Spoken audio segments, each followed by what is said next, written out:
We will never truly explore the ocean. Full documentary. Under the ocean's surface, a world older than human memory stretches into endless darkness, where sunlight never reaches and pressure crushes as surely as time itself.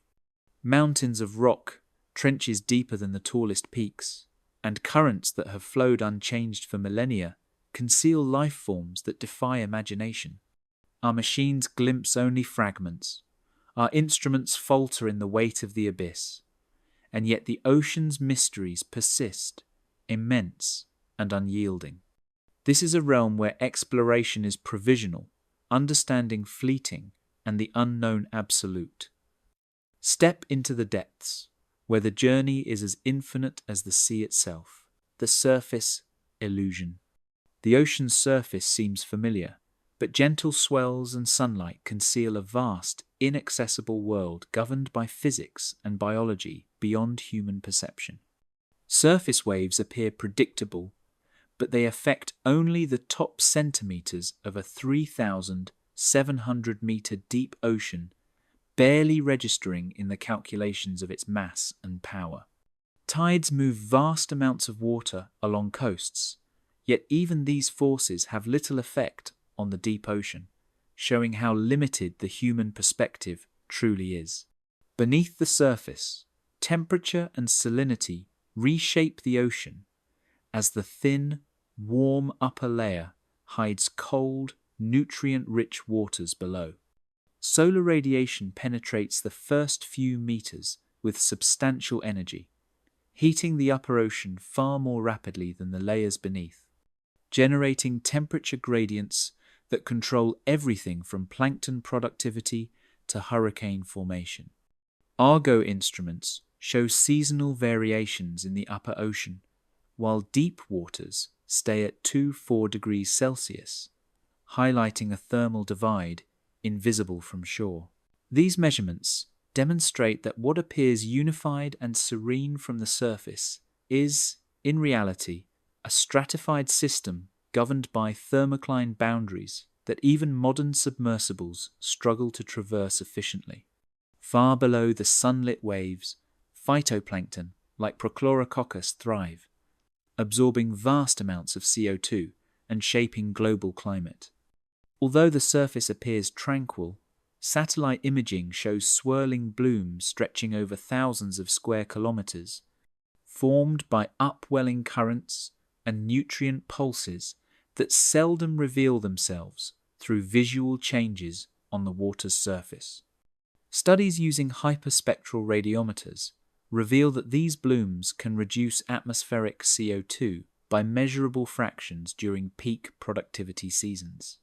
Yet, the biological forces behind these fluctuations remain hidden beneath a layer of water so opaque to the untrained eye that most observers never realize how dramatically life is reshaping the world beneath them. The surface, therefore, serves not as an entry point to understanding the ocean, but as a barrier concealing interactions so profound that they determine planetary habitability. Drifting just beyond the reach of coastal observation, the surface becomes a highway for organisms whose movements both rely upon and alter surface conditions. As species like the Portuguese man-o'-war, Physalia physalis, and the goose barnacle, Lepus anatifera, depend entirely on the interplay between currents and wind to guide their life cycles. These organisms form complex microsystems on floating debris, from abandoned fishing gear to naturally occurring pumice rafts, creating ecosystems that can cross entire ocean basins while leaving virtually no visible trace from above. Recent studies using satellite-tracked drifters have shown that surface currents like the North Pacific Gyre can hold debris in slow-moving rotations for decades, creating ecological zones that exist entirely apart from the natural boundaries humans typically perceive. Such mobile habitats underscore how the ocean's surface hosts biological communities that slip unnoticed across continents, reinforcing the idea that even the most visible layer resists complete understanding. Moving offshore into the open ocean, the surface becomes the domain of forces so massive that they dwarf all human attempts to comprehend them. As the interface between atmosphere and sea fuels, a continuous exchange of moisture, heat, and energy that drives global weather patterns.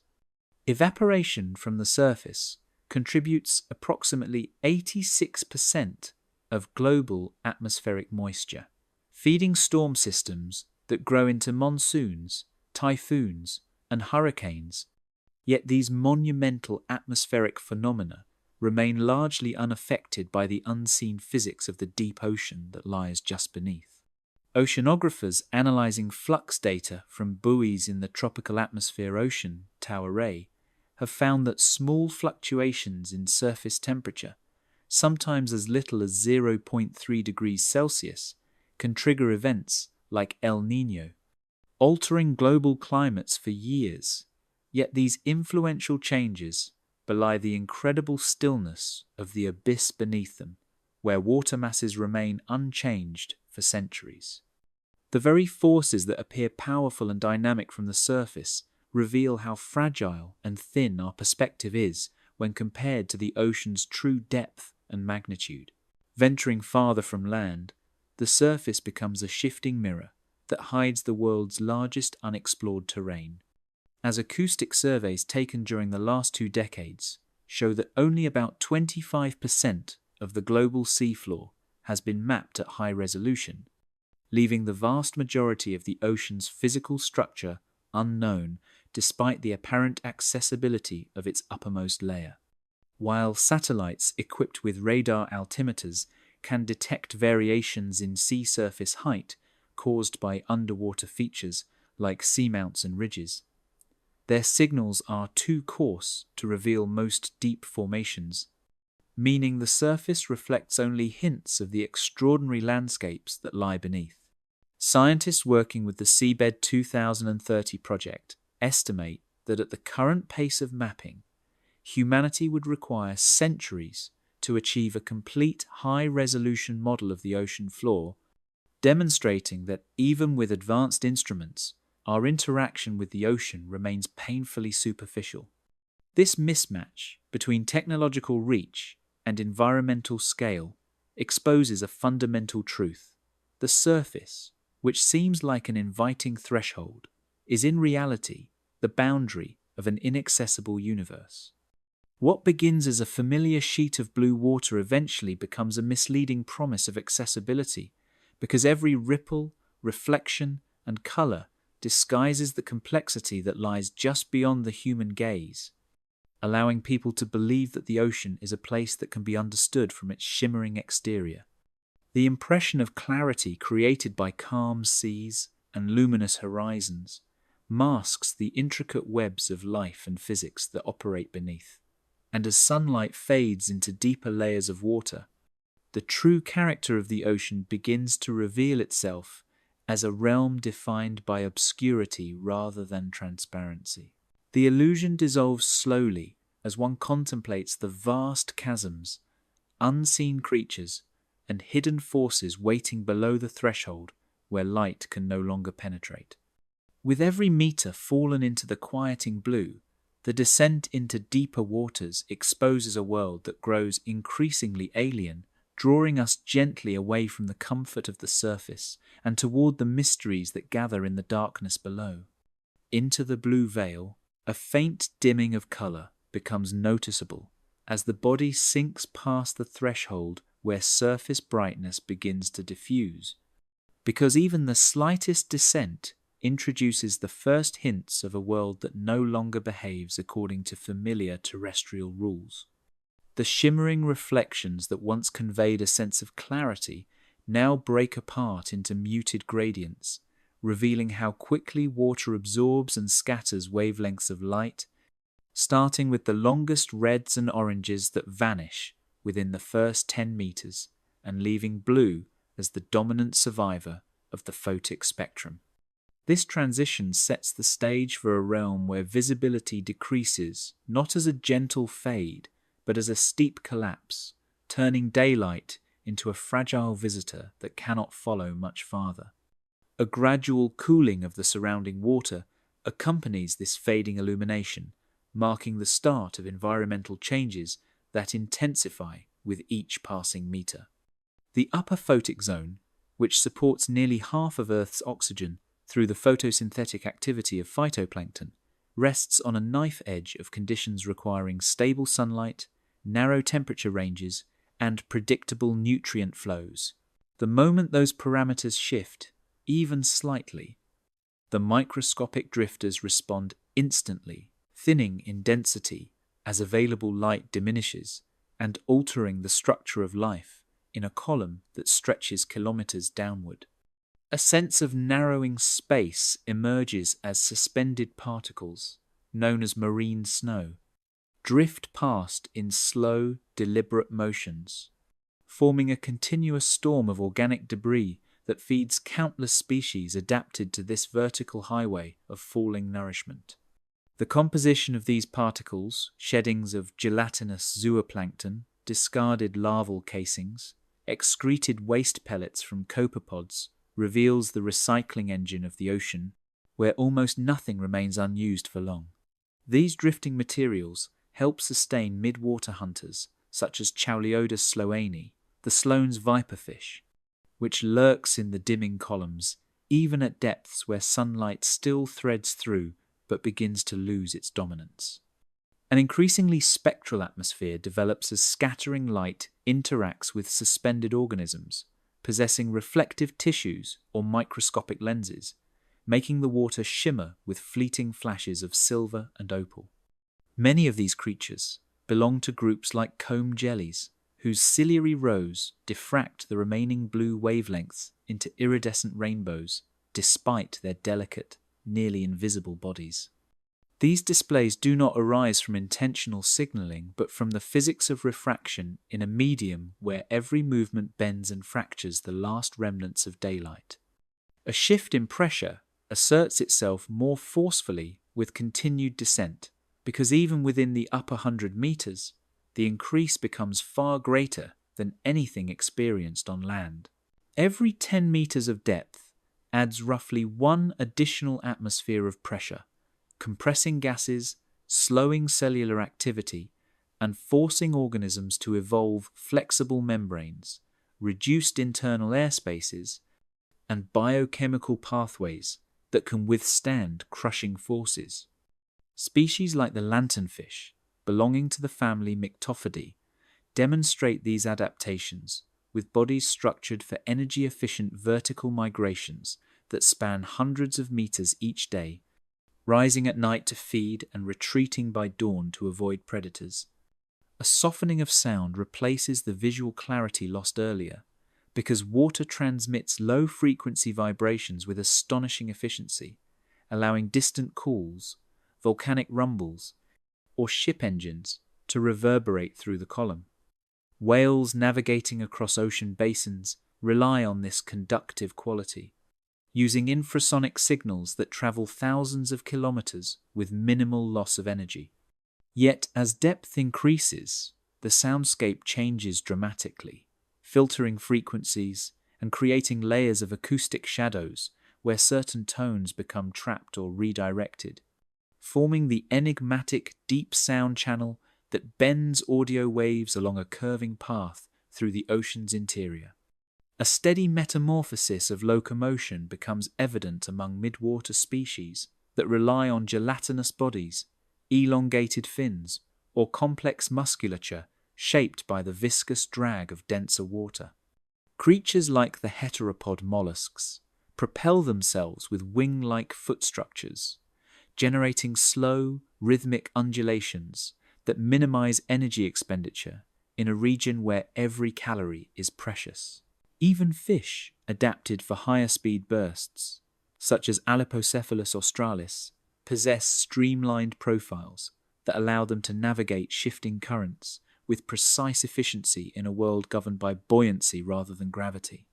A deepening sense of remoteness emerges as the last wavelengths of sunlight surrender to darkness between 150 and 200 meters, forming the upper boundary of the dysphotic, or twilight, zone where photosynthesis becomes impossible and biological strategies shift towards stealth and predation.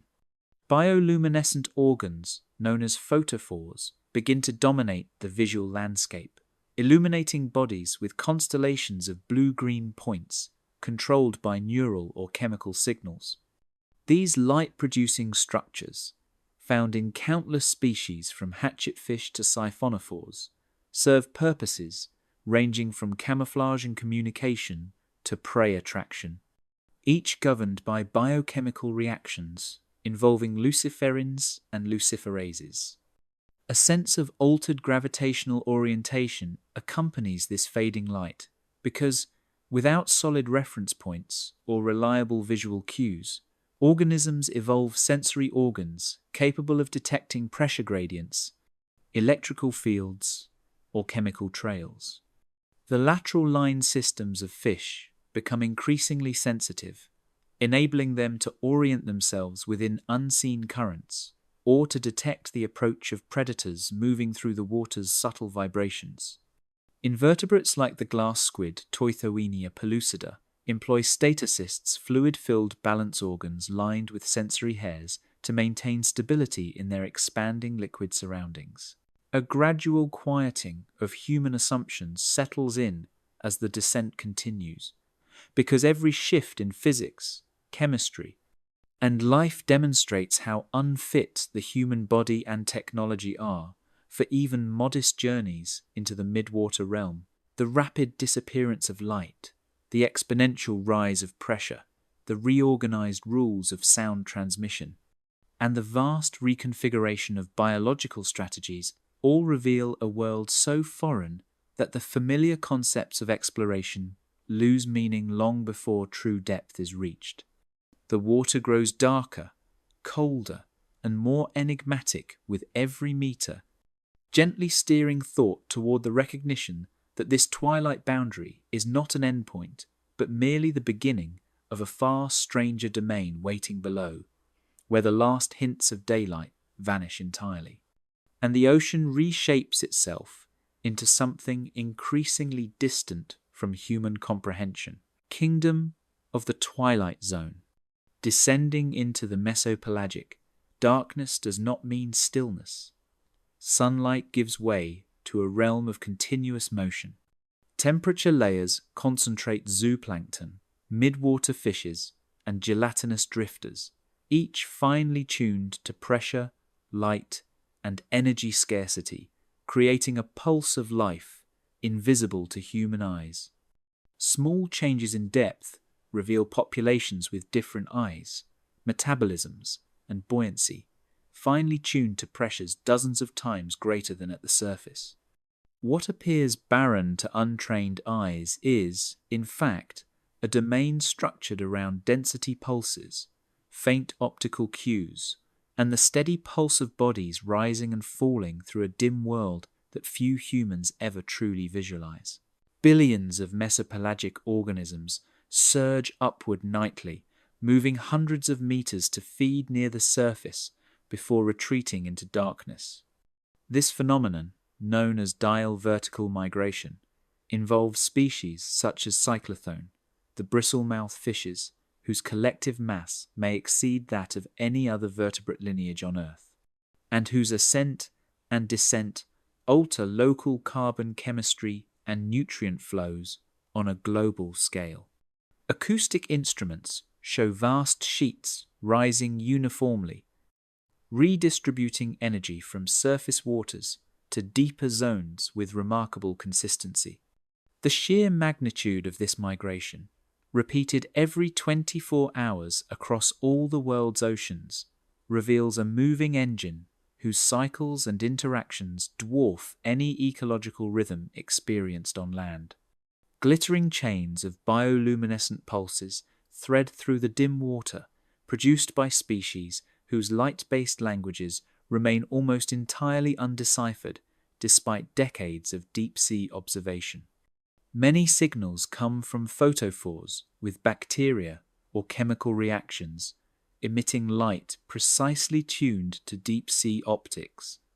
Small crustaceans emit rapid defensive flashes that unfold like sparks breaking from a grinding wheel, while midwater fishes use narrow beams along their ventral surfaces to perform counter-illumination, matching the brightness of residual light above to render themselves nearly invisible to predators lurking below. Siphonophore colonies coordinate hundreds of zooids to create cascades of light extending meters, forming some of the longest bioluminescent organisms. Drifting in immense, slow-moving columns, the lanternfish populations dominate this zone with a biomass greater than that of all the world's fisheries combined, shaping the distribution of predators and prey across thousands of kilometers.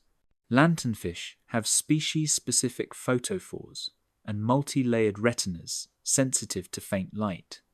Stable isotope analyses reveal that lanternfish feed on a wide variety of mesozooplankton, gelatinous organisms, and small crustaceans, drawing energy from sources that fluctuate seasonally and regionally but remain abundant enough to support their staggering numbers.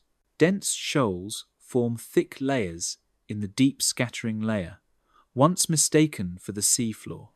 Rival predators rise from deeper shadows, including long-fanged snaggletooths and swift-bristled barracudinas, equipped for ambush in near-perfect obscurity, each one sculpted by evolutionary pressures that reward stealth and energy efficiency. Snaggletooths have hinged jaws that open wide, letting them swallow prey nearly their own size.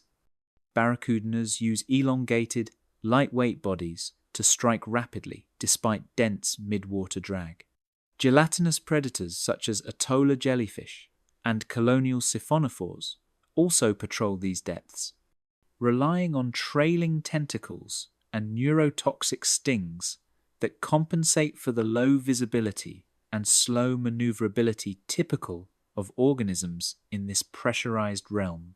Sweeping currents carry suspended nutrients in delicate ribbons, creating patchwork feeding grounds that change location and density with every passing hour, largely dictated by the shifting thermocline and the movement of internal waves.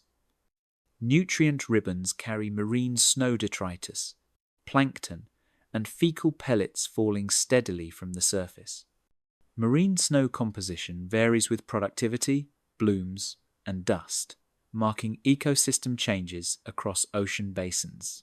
Many mesopelagic animals rely on these sinking particles as both direct and indirect energy sources, shaping trophic interactions in ways that researchers continue to model but have yet to fully quantify.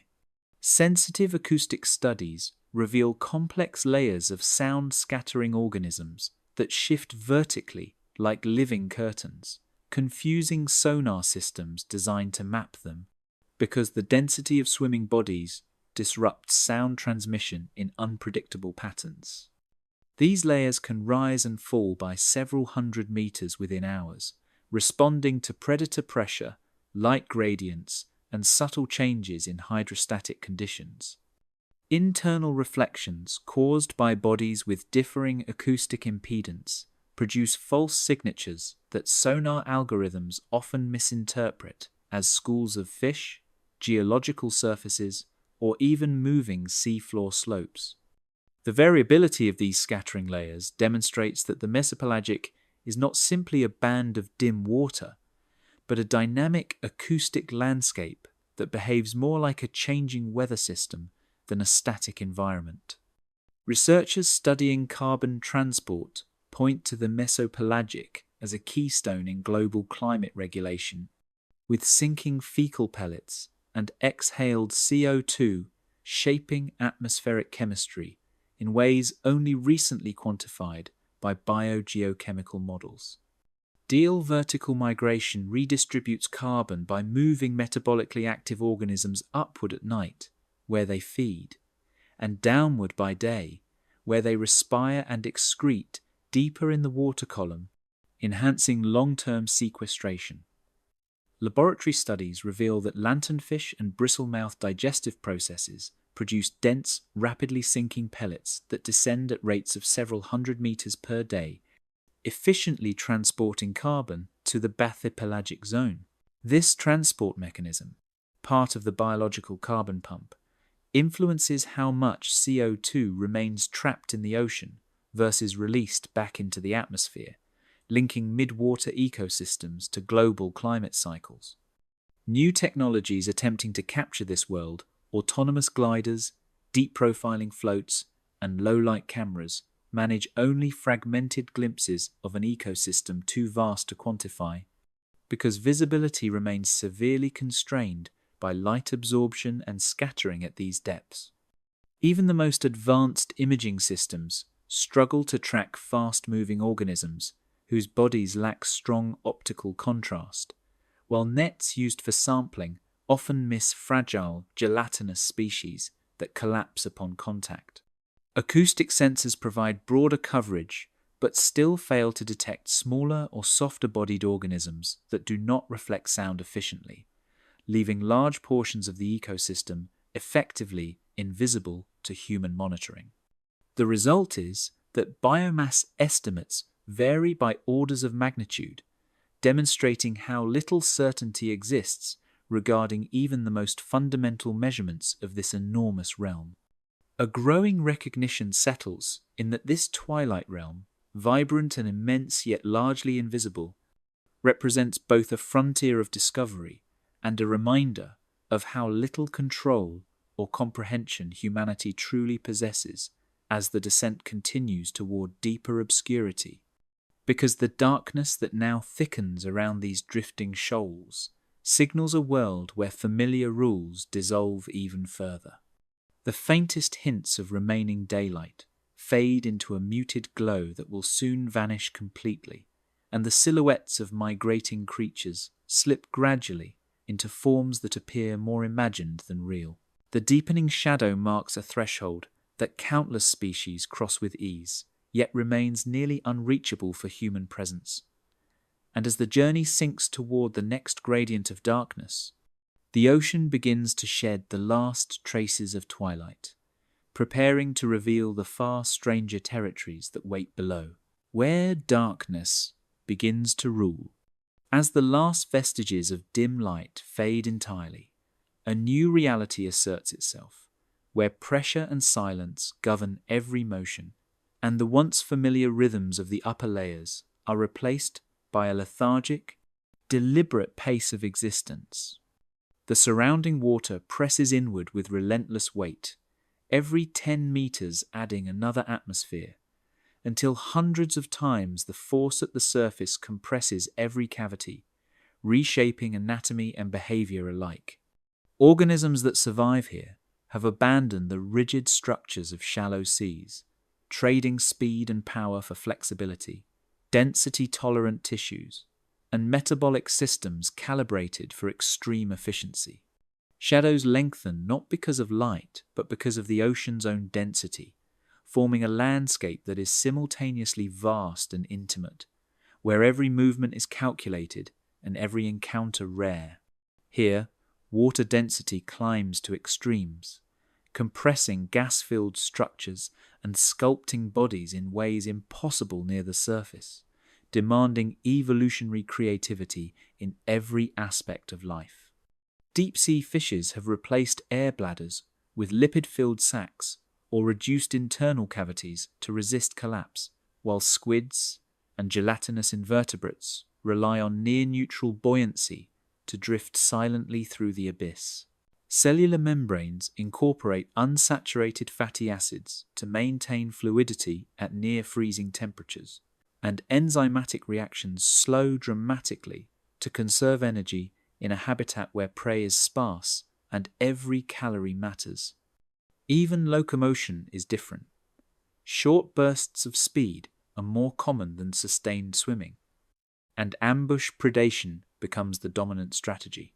Predators appear as improbable silhouettes, their jaws, spines, and teeth exaggerated for a world where encounters are rare but decisive, each strike representing the culmination of evolutionary perfection honed over millions of years. The anglerfish, with its bioluminescent lure dangling from a modified dorsal spine, waits motionless until an unsuspecting prey drifts within reach, consuming animals sometimes half its own size in a single motion. Viperfishes extend hinged jaws that open impossibly wide, while gulper eels inflate capacious mouths capable of swallowing anything foolish enough to wander into their trap. These extraordinary adaptations underscore the extremity of selective pressures that define life far below human eyes and technology. Many inhabitants rely on bioluminescence, but in this near-permanent darkness, light becomes a weapon, a lure, or a cryptic language wielded with precision that can spell survival or death in milliseconds. Photophores dot bodies in intricate patterns, signaling readiness to mate, warning potential predators, or imitating smaller organisms to attract prey. Some deep-sea squid can produce complex flashes or pulses along their arms, communicating within shoals invisible to any observer without specialized instrumentation.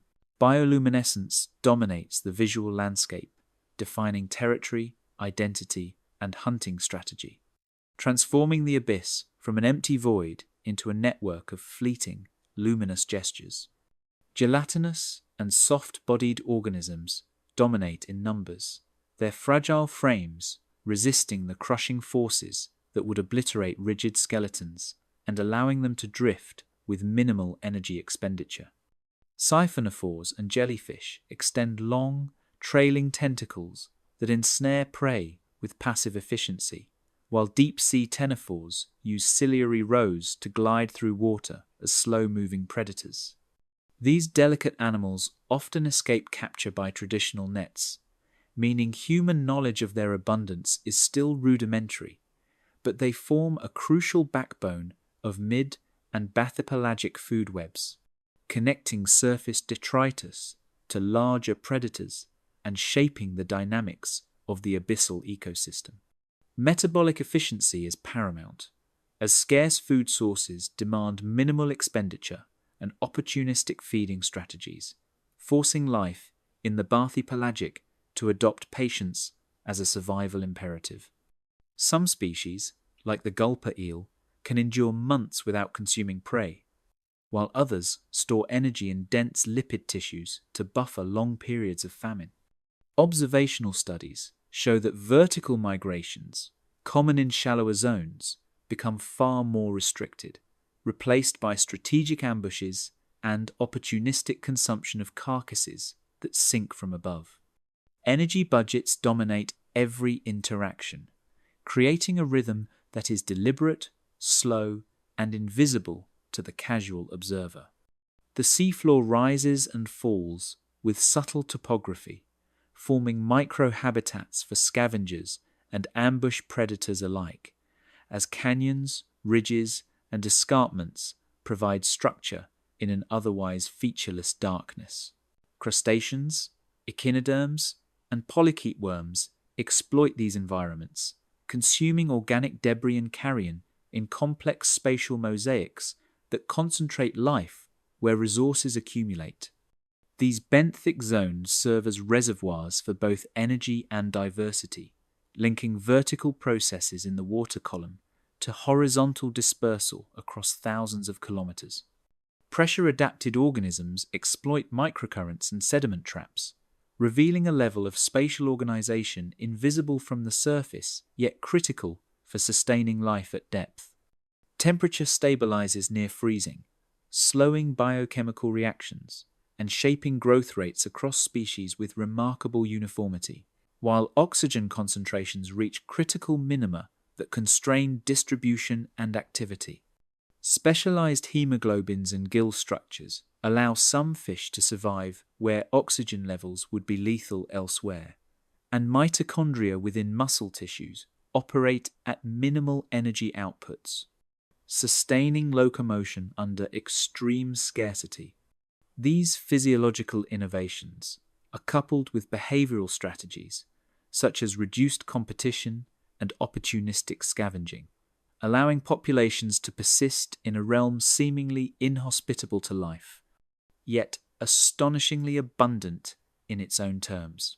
Attempts to capture this realm with cameras, submersibles, and sensors reveal only fragments, each glimpse emphasizing the inaccessibility of the deep abyss, because the pressures and darkness make prolonged human presence nearly impossible. Robotic vehicles can descend thousands of meters, but their range, endurance, and sensory capabilities remain limited, while observations are often biased toward larger or more conspicuous organisms. Indirect sampling through acoustics or baited traps provides partial information, but cannot capture the full richness of the community, underscoring the fact that humanity's understanding of the bathypelagic remains partial, episodic, and mediated through fragile technology.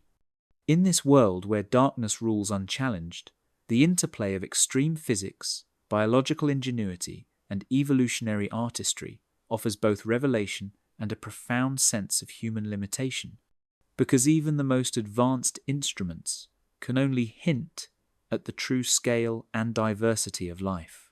Silence dominates, broken only by the faintest mechanical hum of distant submersibles or the occasional echo of falling debris.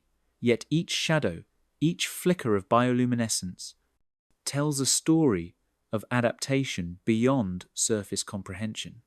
Pressure, cold, and scarcity shape everything from skeletal form to feeding behavior, and as the descent continues, the observer begins to sense that below this layer, a deeper, more permanent darkness awaits, one where life persists in forms so alien that human understanding can only aspire to glimpse its patterns, forever tantalized by the mysteries of the abyss.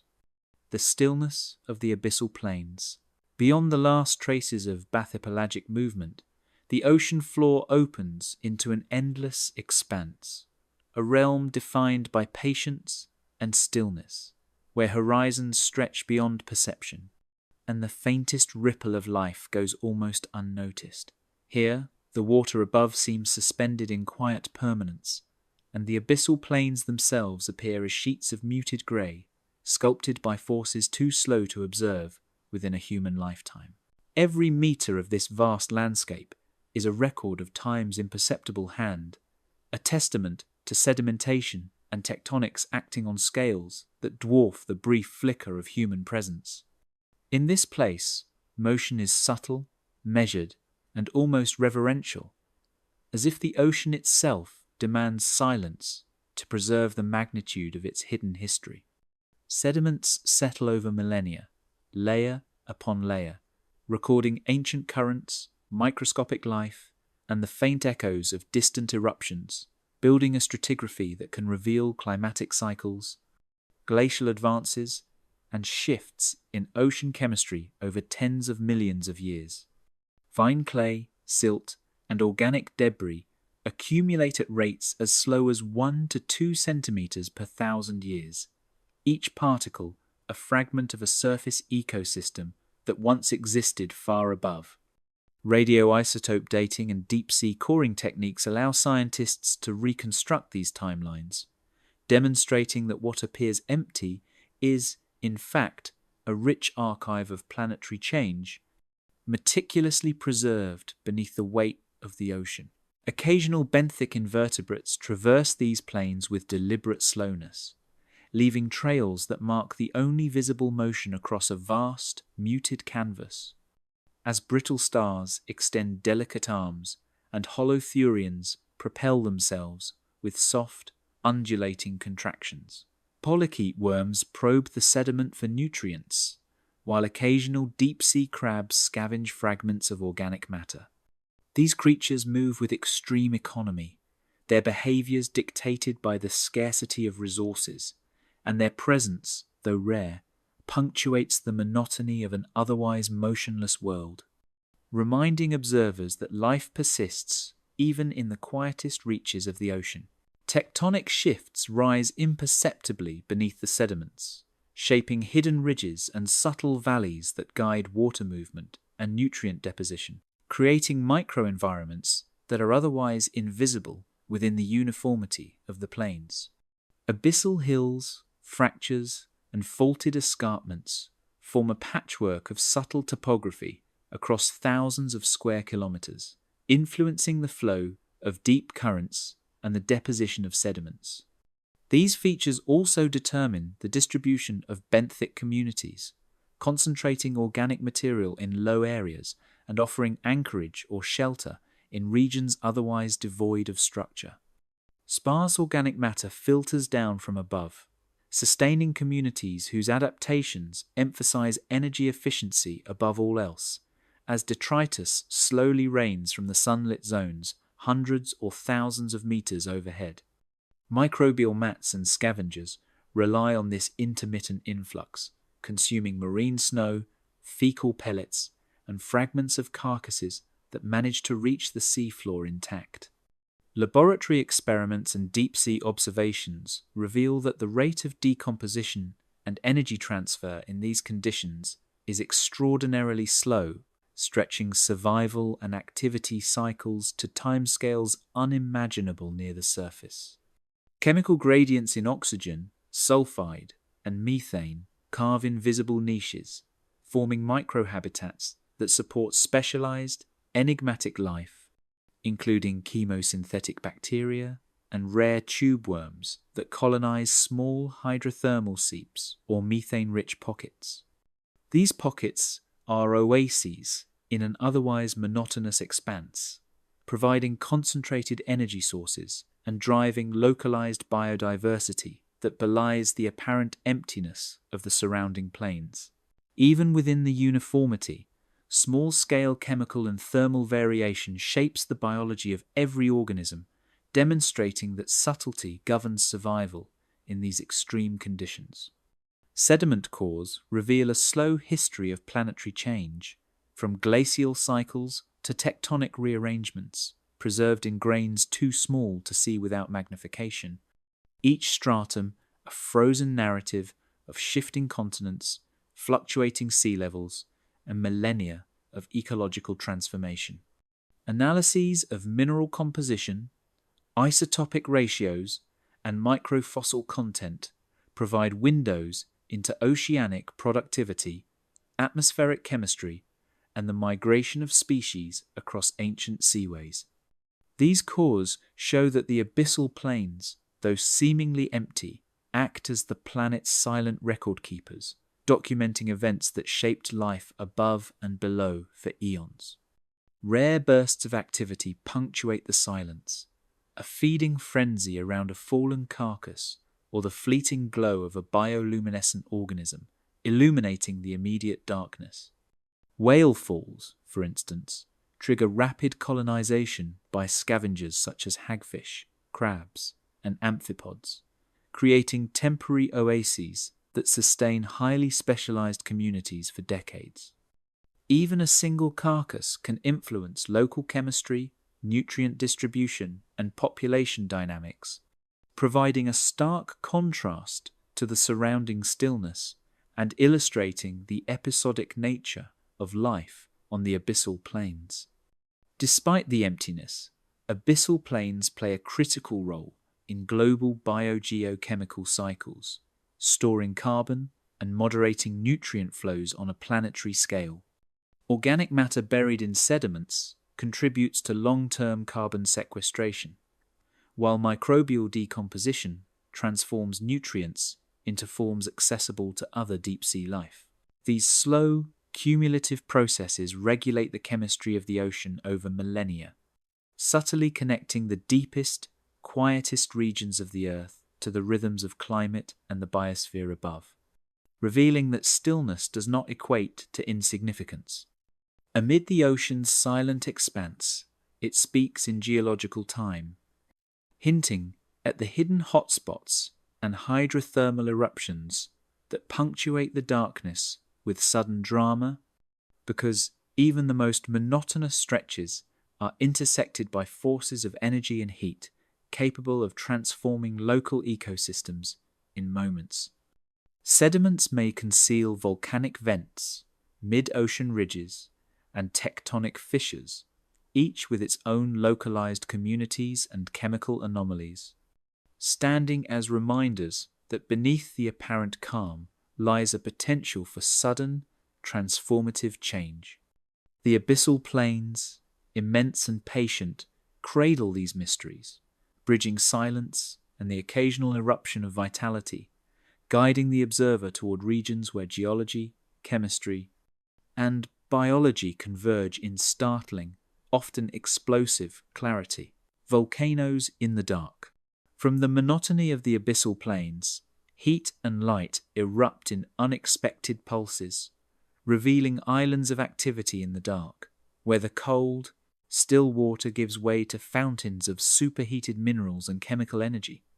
Chimneys of black and white smokers rise from fissures, sculpted over decades as molten rock interacts with seawater, forming towering columns whose surfaces glint with metallic deposits. These hydrothermal structures are ephemeral yet enduring, born in sudden geological convulsions and gradually eroded by the relentless current, shaping habitats that are as volatile as they are productive, offering a fleeting glimpse of life, thriving amid chaos. Minerals dissolved in a superheated water stream from fissures, carrying iron, manganese, copper, and sulfide compounds that precipitate upon contact with the near-freezing abyss, layering new surfaces for organisms to colonize. Temperatures within the vent fluids can exceed 400 degrees Celsius, yet only a few meters away, water remains near 2 degrees Celsius, creating gradients so steep that life must be finely tuned to exploit this narrow band of habitability. These chemical eruptions are both creators and destroyers, generating complex terrain and energy sources while displacing or incinerating any organism caught too close, demonstrating the precarious balance that governs survival in this volatile microcosm. Communities of vent-adapted species cluster around these chemical oases, thriving in concentrations and temperatures that would annihilate shallow water organisms, forming ecosystems entirely independent of sunlight. Dense aggregations of tubeworms, mussels, clams, and shrimp occupy the periphery and summit of chimneys, their survival dependent on symbiotic bacteria that convert sulfide-rich fluids into usable energy. Microbial mats shimmer along mineral surfaces, invisible to the human eye, but forming the base of an intricate food web where predators and grazers rely on chemosynthetic productivity rather than photosynthesis, creating an ecosystem that exists by an entirely alien logic to surface observers. Giant tubeworms anchor themselves in mineral-rich substrates, their red plumes housing chemosynthetic bacteria that oxidize hydrogen sulfide into energy, fueling growth at astonishing rates compared to surrounding abyssal life. Clams and mussels harbor similar bacterial symbionts within specialized gill tissues, converting chemical energy into sustenance that supports reproductive and defensive activities in extreme conditions. These relationships demonstrate an evolutionary ingenuity that allows life to flourish under crushing pressures, near freezing temperatures, and near total darkness, a feat impossible for surface-adapted species, where even minor disturbances can ripple through the local community in ways both subtle and dramatic. Vent fluids, laden with sulfides and metals, swirl into the cold abyss, forming plumes that extend meters into the surrounding water column, slowly diffusing their heat and nutrients while influencing microbial and animal distribution. Observations using ROVs reveal delicate layering of fluid jets, each supporting different assemblages of organisms adapted to specific temperature and chemical ranges. The turbulence and mixing create a constantly shifting mosaic of habitable niches, where organisms must remain finely attuned to microgradients or risk suffocation, starvation, or thermal stress, emphasizing the dynamic tension between stability and flux in these ecosystems. Predators circle these vent hubs, exploiting concentrated prey in an ecosystem governed by chemical gradients rather than sunlight. From blind crabs scuttling along chimneys to shrimp that navigate by sensing thermal and chemical cues. Vent octopuses patrol the fringes, their limbs extending into microbial mats and filtering out tiny invertebrates, while small predatory fishes lurk in the shadows, drawn by the density of smaller organisms congregating around the vents. These interactions highlight a predator-prey dynamic entirely dictated by resource concentration rather than visual detection, emphasizing the unique evolutionary pressures of hydrothermal systems and the delicate interdependence of species surviving at extremes. Rapid ecological succession occurs as vents collapse and reform, forcing organisms to adapt, migrate, or perish in cycles spanning decades or centuries. Chimneys can topple in seconds due to mineral deposition imbalance or tectonic tremors, smothering communities and forcing survivors to disperse. New fissures may open nearby, allowing colonization to begin afresh. Studies show that species turnover in vent ecosystems is far faster than in surrounding abyssal plains, demonstrating that instability drives innovation, adaptation, and survival strategies in a way alien to surface-dwelling ecologies. In this context, even patience and endurance have limits, as life must respond to geologic events faster than the eye can follow. Thermal and chemical variability creates microhabitats, where subtle differences in temperature, pH, or mineral concentration define life's distribution and abundance, sometimes separated by mere centimeters. Tubeworms dominate high sulfide zones, while shrimp congregate at slightly cooler margins, and bacterial mats extend along gradients invisible to the naked eye. Even slight shifts in vent fluid composition can restructure these miniature worlds, demonstrating how finely tuned adaptations sustain biodiversity under relentless environmental pressure, underscoring how localized forces can create ecological wealth amid pervasive darkness. The geology itself constantly reshapes as eruptions, sediment deposition, and tectonic movement reconstruct vent fields in unpredictable patterns, forming chimneys, fissures, and collapsed valleys that guide life's organization. Mineral deposition can isolate populations or connect them through narrow corridors, while vent collapse resets successional stages, creating a cycle of destruction and renewal that is both violent and life-sustaining. These transformations reveal that the deep ocean is not a static repository, but a dynamic laboratory where chemistry, geology, and biology collide in perpetual motion, reminding us that human observation can only ever capture a fragment of the full complexity. Even the faintest observation by submersibles and sensors cannot fully convey the scale or dynamism of these vent ecosystems, because the interplay of heat, pressure, and mineral flux is constantly reshaping every surface and organism. High-definition cameras, sampling arms, and environmental sensors record only fleeting instants, leaving the majority of activity unobserved and unknowable, a humbling reminder of the ocean's power and humanity's limited reach. The vent systems pulse with energy both destructive and creative, hinting at greater extremes that lie deeper, where sunlight never penetrates, and life persists entirely on forces we can barely begin to measure. Through a dance of chemistry, heat, and life, the deep ocean demonstrates both its capacity for sudden creation and the limits of human observation, because even the most sophisticated submersibles and sensors capture only fleeting snapshots of a system in constant flux. Vent fields flicker in existence like ephemeral cities of life, and the observer senses that the even deeper trenches, cloaked in absolute darkness and immense pressure, await with mysteries no current technology can fully illuminate. Here, on the peripheries of these volcanic oases, the ocean whispers of extremes yet unseen, of ecosystems sculpted by fire beneath the waves, and of the perpetual challenge humanity faces in understanding the depths, inviting descent into even darker and more alien realms. The deep chasms.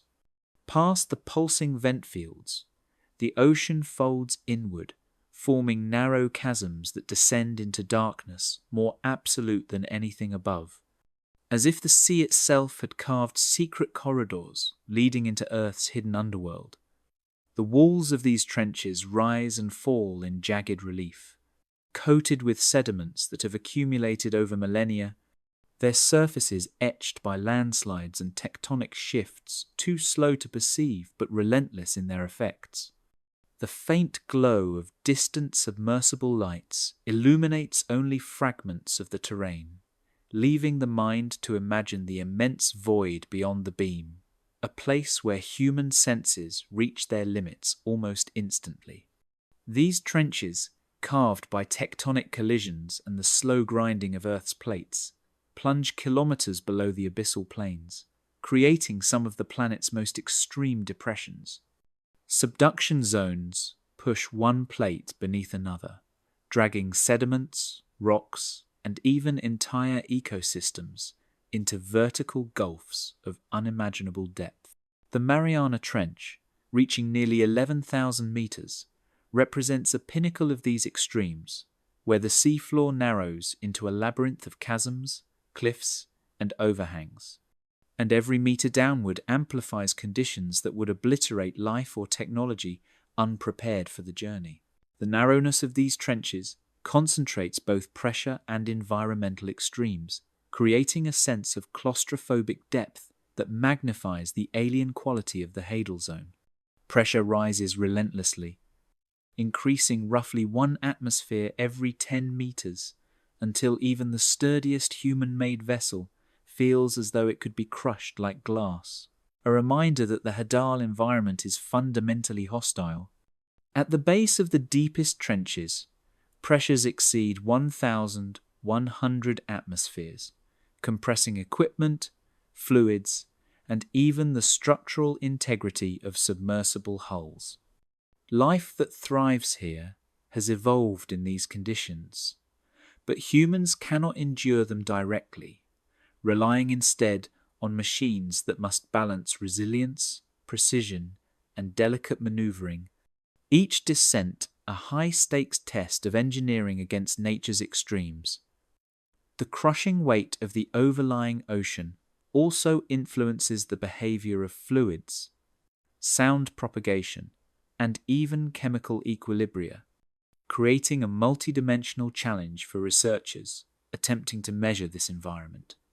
Submersibles drift silently along the vertical walls, lights piercing only tiny slices of the surrounding black, revealing jagged outcrops, slumping sediments, and rare glimpses of life. Cameras capture ephemeral images of benthic organisms clinging to sheer rock faces or burrowing into silt, their movements slow and deliberate under immense pressure. Every image, every measurement, emphasizes both the richness and the fragility of these ecosystems. And yet the vast majority of the trench remains unobserved, a void that stretches far beyond the reach of human eyes and instruments. Observers aboard the surface ships feel both awe and frustration as they watch instruments struggle against the depth, registering fragments of a world that refuses full illumination. Life here has adapted to starvation, pressure, and darkness. From gelatinous amphipods that drift through the water column like drifting balloons to the ethereal Hadal snailfish, which defy expectations of anatomy and metabolism. Many organisms rely on detritus falling from the layers above, while some scavengers exploit chemical anomalies, capturing energy from sulfide-rich seeps that occasionally punctuate the trench floor. The adaptations are subtle yet profound. Flexible skeletons, reduced musculature, antifreeze-like proteins, and metabolic rates so low that growth and reproduction occur over years rather than weeks, illustrating evolution's patient ingenuity.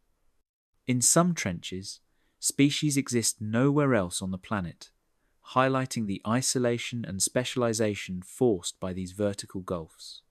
Temperature hovers just above freezing, and chemical gradients dictate where organisms can survive, creating fragile pockets of biodiversity amid the monotony of rock and silt.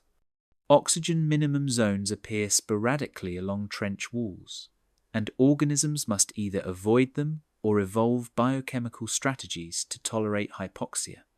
Even minor tectonic activity or sediment shifts can obliterate these pockets, revealing the precarious balance that defines hadal life and underscoring how extreme the margins of habitability truly are in these abyssal voids.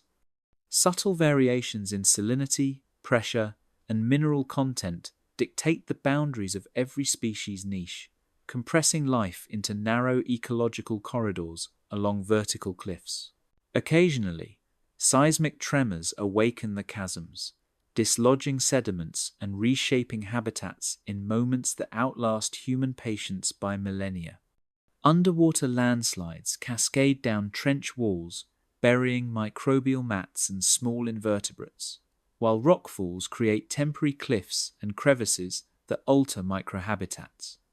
Such disturbances illustrate that the deep ocean is not static but continuously sculpted by geological forces, where life must adapt, endure, or vanish, often without a witness to record the transformation. Each tremor is both destructive and creative, demonstrating that evolution in these extremes occurs against a backdrop of constant geological flux. Remote sensors and deep-sea landers record fleeting glimpses, yet each descent emphasizes how little can truly be measured or understood in real time. Pressure-resistant instruments capture temperature, salinity, and chemical composition, while cameras and sonar map small corridors. But every snapshot is temporary, unable to represent the trench in its full dynamism. The interaction between instrumentation and environment underscores a central paradox. Even as technology extends our reach, the vastness and variability of these depths remain overwhelmingly beyond human observation. Communication with surface ships is slow and limited, each pulse of data a reminder of the immense separation between human perception and the ocean's hidden extremes. Signals are delayed, distorted, and weakened by the kilometers of water above, forcing researchers to make critical decisions with incomplete information. Every mission becomes a meditation on uncertainty, where anticipation and risk coexist, underscoring that the trenches are not merely remote, they are fundamentally beyond full human control. Crew members often describe a disorienting sense of intimacy with danger, as if the chasm itself watches and tests each probe that dares intrude. Encased in crushing pressure, the ocean asserts its dominion, whispering that there are realms no machine can fully probe, and mysteries no human mind can entirely grasp, beckoning explorers toward limits that may never be crossed.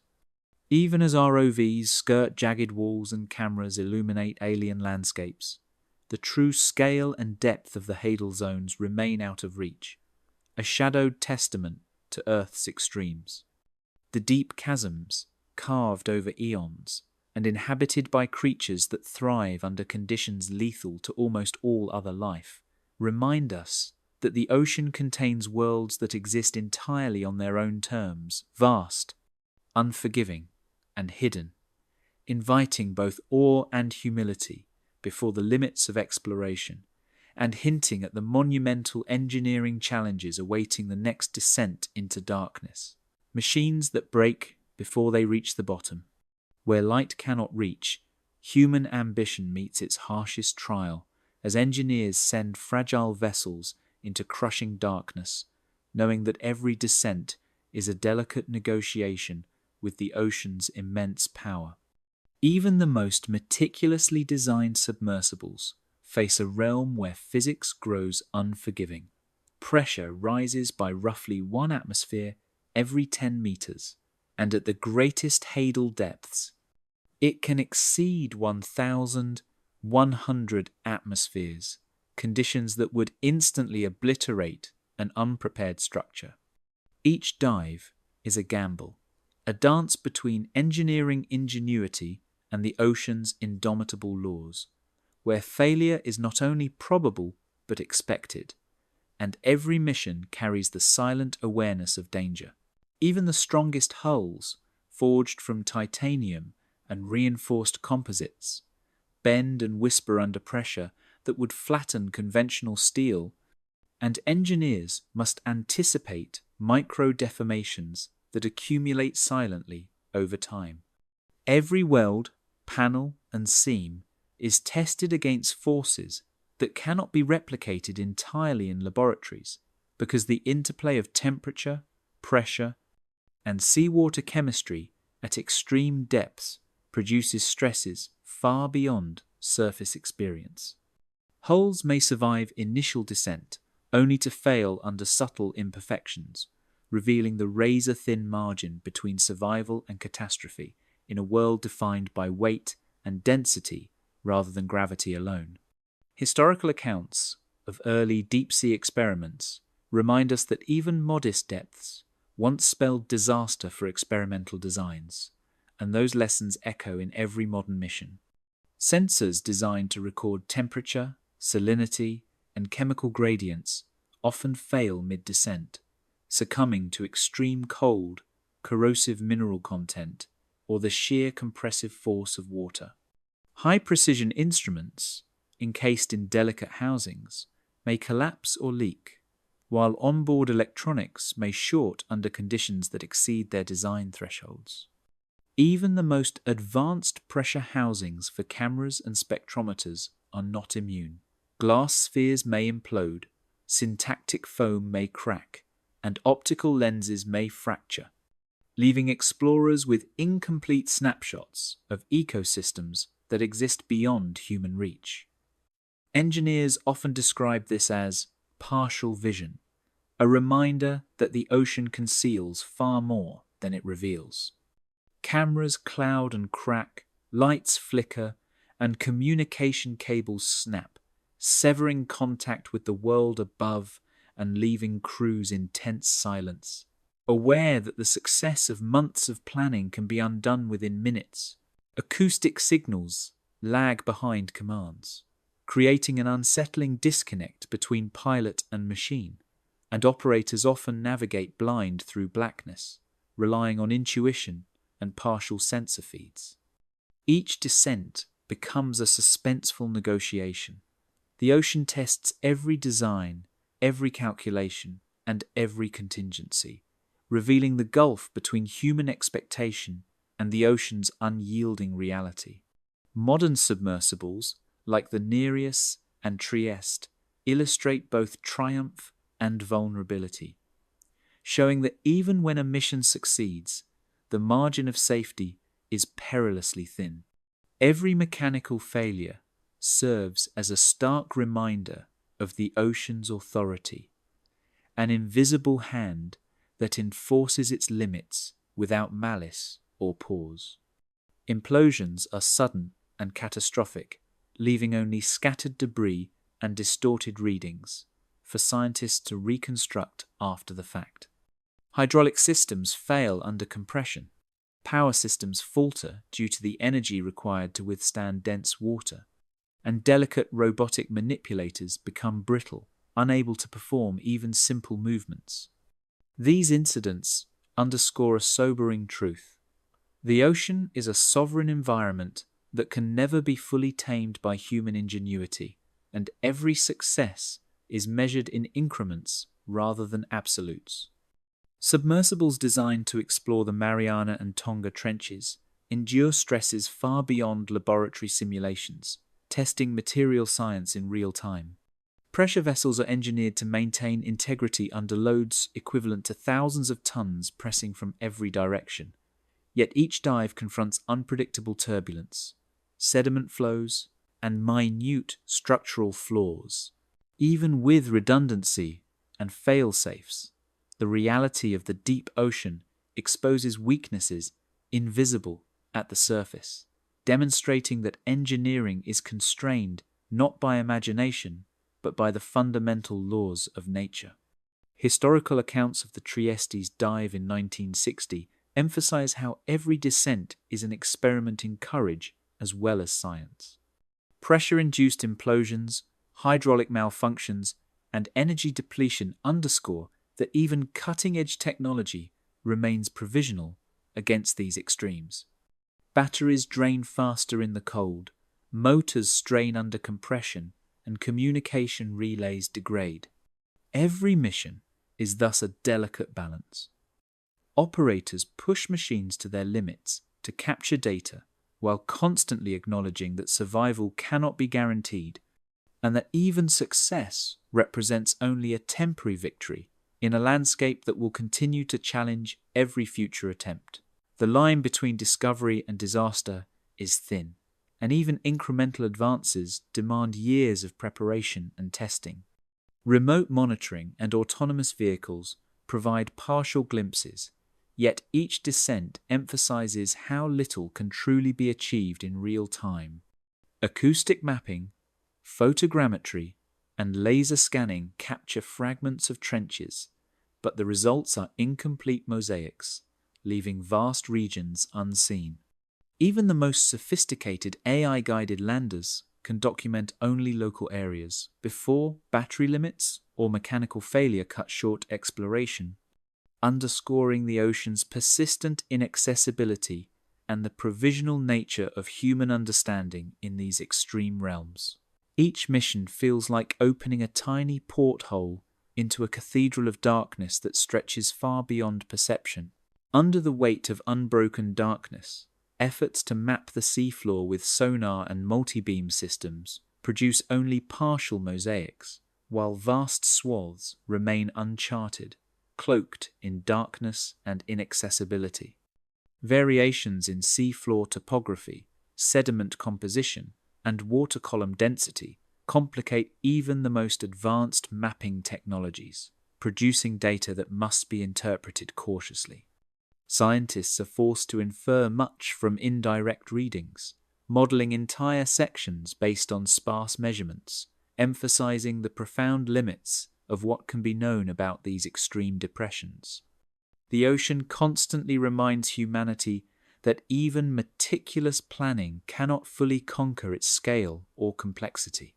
Surrounded by the silence of failed missions and wreckage, the ocean conveys a lesson that the deepest reaches are not merely difficult to explore, they are fundamentally resistant, ensuring humanity's understanding will always be partial, provisional, and incomplete. Each shattered hull, every lost sensor, and every malfunctioning camera serves as a testament to the gulf between human ambition and the reality of extreme oceanic environments. The Hadal trenches, already incomprehensible in scale, remain a realm where even our best machines are humbled, leaving observers with a sense of awe and humility and preparing the mind for the deeper challenge of descending into the ocean's final frontiers, where even the boldest technology may fail again. The ocean we cannot map. In the aftermath of machines crushed by pressure and betrayed by failing sensors, the ocean stretches as an uncharted labyrinth, a realm where even our most sophisticated mapping tools offer only partial glimpses of its vastness.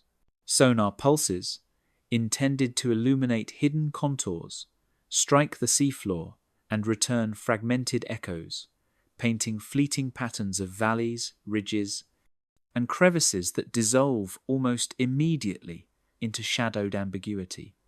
What appears as a map is more a provisional sketch, an approximation of reality, where every data point is a negotiation between human expectation and the ocean's ceaseless motion. The Hadal trenches, once glimpsed through shattered cameras, remain a testament to scale and unpredictability, reminding us that even when we chart, we do not truly know. Beneath this darkness, sediment flows silently, slipping along continental slopes and abyssal plains in currents invisible to the human eye. Turbidity currents, surging with the weight of countless tons of silt, sand, and organic debris, carve ephemeral channels and alter landscapes faster than instruments can record. These flows may travel hundreds of kilometers, reshaping seafloor topology and erasing previously mapped features in moments, leaving scientists to reconstruct events from subtle sedimentary clues. Each shift underscores the ocean's dynamism, emphasizing that no snapshot, no matter how precise, can capture permanence in a place where the floor is as alive as the water above it. Internal waves ripple through layers of seawater, bending acoustic signals and creating distortions in sonar imaging that challenge assumptions of stability. These unseen oscillations, moving at speeds of tens of centimeters per second over hundreds of kilometers, subtly rearrange water density and temperature gradients, making mapping a game of guesswork and correction. Even the most sophisticated ROVs and autonomous survey vessels must contend with these fluid movements, which blur the line between structure and motion, ensuring that cartography remains an act of partial comprehension rather than total understanding. Multi-beam sonar systems, celebrated as the pinnacle of ocean mapping, reveal the seafloor in astonishing detail, yet remain bound by limits imposed by physics and scale. Each beam of sound covers only a narrow corridor, leaving the vast majority of the abyssal expanse untouched in every mission. Computational models attempt to interpolate the gaps, generating mosaic-like maps, but the resulting images are approximations, blending measured reality with educated assumptions. The deeper and more dynamic the terrain, the greater the uncertainty, transforming every map into a portrait of possibility rather than fact. Even tectonic activity conspires against comprehensive mapping. Earthquakes subtly shift ridgelines, fracture plains, and trigger underwater landslides that alter landscapes overnight. Mid-ocean ridges slowly rise and fall, and hydrothermal systems deposit chimneys of mineral matter in patterns unpredictable in time and space. As a result, maps become obsolete almost as soon as they are created, requiring constant updating that even the most sophisticated monitoring networks cannot fully achieve. The ocean's geography is fluid in a geological sense, resistant to the permanence human minds naturally seek. The sheer scale of the seafloor amplifies these challenges. Abyssal plains span thousands of kilometers, a silent expanse of near uniform darkness, where a single survey covers only a fraction of the territory. In these immense stretches, even repeated passes by multiple ROVs and sonar systems leave blind spots, uncharted crevices, and unobserved canyons. Human effort is dwarfed by the ocean's magnitude. The deeper we attempt to know, the more vast and unknowable it becomes, and every mapped area serves as a reminder of the immense gaps between measurement and reality. Turbidity flows, internal waves, and shifting sediments are not merely obstacles to technology, they are active participants in shaping the seafloor.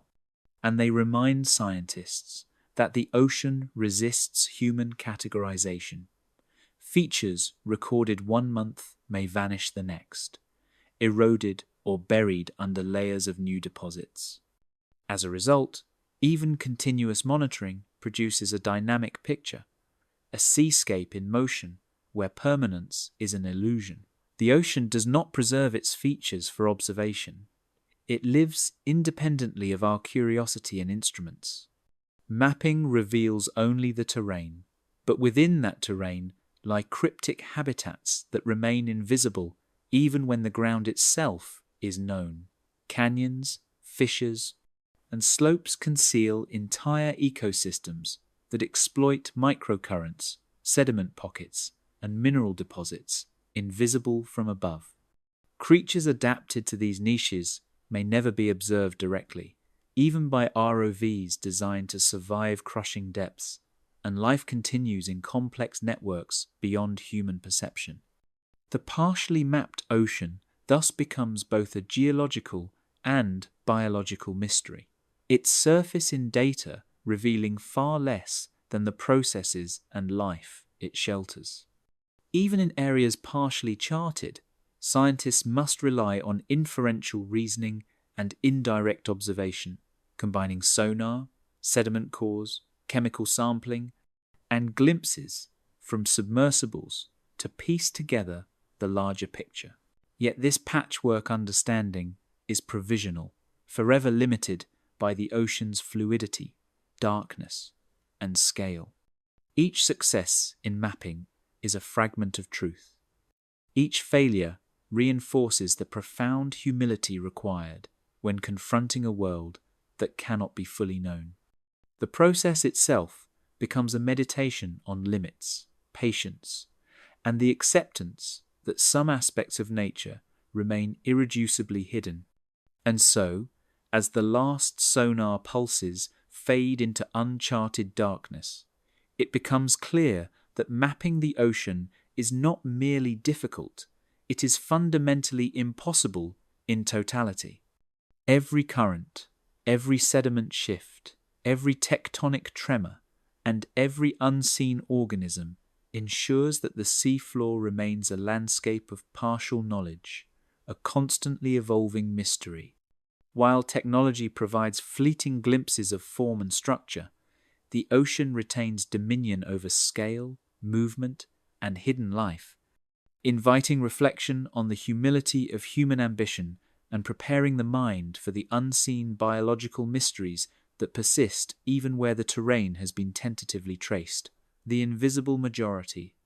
Tucked into the hidden layers of the seafloor, an unseen universe thrives. Its billions of inhabitants invisible to the naked eye, yet staggering in abundance, silently orchestrating the foundations of ocean life. Each granule of deep-sea mud shelters microbial communities adapted to extremes of pressure, darkness, and chemical scarcity, functioning in ways that are foreign to shallow water understanding. These microorganisms, often no larger than a single micron, constitute the bulk of oceanic biomass, operating in layers that humans have only begun to glimpse through drilling cores, metagenomic sequencing, and chemical proxies. Their existence renders the ocean simultaneously more alive and more unknowable, because the very life that dominates the planet cannot be observed directly or fully quantified, a fact that continually humbles oceanographers and challenges our assumptions about what life truly encompasses. Within sediments, microbial populations form dense mats and filamentous networks that facilitate chemical exchange and nutrient cycling, creating microhabitats that sustain further life. Chemosynthetic bacteria harness energy from minerals, hydrogen sulfide, and methane, performing photosynthesis's functional equivalent in utter darkness. They drive elemental transformations of carbon, nitrogen, and sulfur, processes that ripple outward to influence ecosystems tens of meters above the seafloor and even affect global biogeochemical cycles. Despite their minuteness, these communities operate on scales far beyond human perception, their collective activity shaping entire vent ecosystems and abyssal plains alike, quietly engineering the conditions for life in extreme environments while remaining almost entirely imperceptible. Genetic analyses have revealed a staggering diversity that far exceeds prior expectations. DNA sequencing uncovers thousands of unique microbial lineages per cubic centimeter of sediment, each equipped with biochemical strategies optimized over millions of years. Extremophiles thrive under pressures that would crush human-designed vessels, metabolizing compounds that exist only in chemically isolated pockets of the deep biosphere. This invisible majority, through its diversity and adaptability, exemplifies the resilience of life in conditions considered inhospitable, reminding observers that our conception of habitability is inherently shallow. Each microbial genome sequenced hints at an evolutionary history that predates much of the visible ocean life, offering a chronicle written in biochemical codes rather than fossilized shells. These microorganisms often organize into intricate architectures, biofilms that coat rock surfaces, and filamentous colonies that span sediment layers. In doing so, they alter local chemistry, mediate mineral deposition, and influence sediment stability. Their metabolic activity converts inorganic compounds into energy usable by other organisms, creating micro-ecosystems within an environment that appears inert to the untrained eye. Even subtle movements of water or sediment barely disrupt these colonies, and their persistence across millennia suggests a form of ecological engineering beyond immediate human comprehension, operating quietly and steadily in the abyss while humanity peers at the ocean with fleeting glimpses of curiosity and ambition. Microbial mats are not alone. Viruses and phages pervade these environments, regulating population densities, driving evolution, and orchestrating cycles of biomass turnover. Viral lysis releases nutrients into the surrounding sediment, feeding neighboring bacteria in a cycle both invisible and vital. This constant, unseen interplay shapes genetic diversity and ecosystem stability, silently sculpting life across the deep biosphere. Every cubic centimeter becomes a universe of interaction, largely decoupled from surface observation yet fundamental to the ocean's broader function, a reminder that life is often more intricate and interdependent than our senses or instruments can capture. Movements within the seafloor add layers of complexity. Turbidity currents, slow slumps, and micro-movements shift microbial habitats, forcing communities to adapt or disperse. Even in the cold, oxygen-depleted layers of the abyss, bacteria demonstrate remarkable flexibility, surviving in chemical gradients, anaerobic pockets, and mineral-rich fissures. Such persistence illustrates that life is not only abundant, but supremely resourceful, able to exploit every available niche, however marginal. The ocean's floor is therefore less a static foundation than a living, shifting matrix of microbial ingenuity, quietly resisting observation and redefining notions of ecological stability. Quantifying this hidden biomass presents profound challenges. Estimates suggest that microbes in the deep biosphere outnumber all visible ocean life by orders of magnitude, yet their actual populations remain largely inferred rather than observed. Metagenomic studies provide sequences but cannot fully reconstruct functional interactions or spatial arrangements. Sediment cores offer snapshots, but each core represents a fraction of a dynamic system, leaving vast stretches entirely unexamined. Even the most sophisticated modeling and predictive algorithms rely on partial data, emphasizing that human comprehension is necessarily fragmentary in the face of such invisible magnitude. Though unseen, the impact of these organisms is monumental. Deep biosphere microbes drive carbon sequestration, mediate nutrient availability, and underpin life in hydrothermal vent ecosystems. Without them, chemosynthetic vent communities would collapse, and the biogeochemical balance of the oceans would shift. In essence, the invisible majority does more than survive. It sustains the ocean as a planetary system, performing processes that ripple outward to affect surface waters and, ultimately, climate systems on Earth. Their silence and minuteness belie their planetary significance, a quiet yet fundamental rule of life that humans are only beginning to recognize and understand. Every glimpse obtained through cause, sequencing, and chemical analysis is fragmentary, offering only hints of the full story.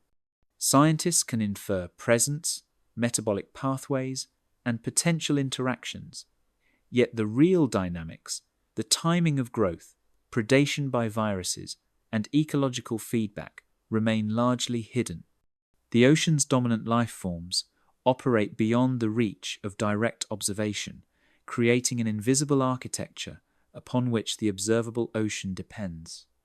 Each discovery deepens wonder, while reinforcing the recognition that much remains unknowable, an enigmatic majority that governs the conditions of every visible and measurable phenomenon above. Whenever technology sheds light on larger, fleetingly visible organisms, macrofauna, gliding through the water column, or vent communities glimpsed by ROVs, the microbial majority persists silently beneath, a hidden foundation that dwarfs any surface life in sheer abundance and significance.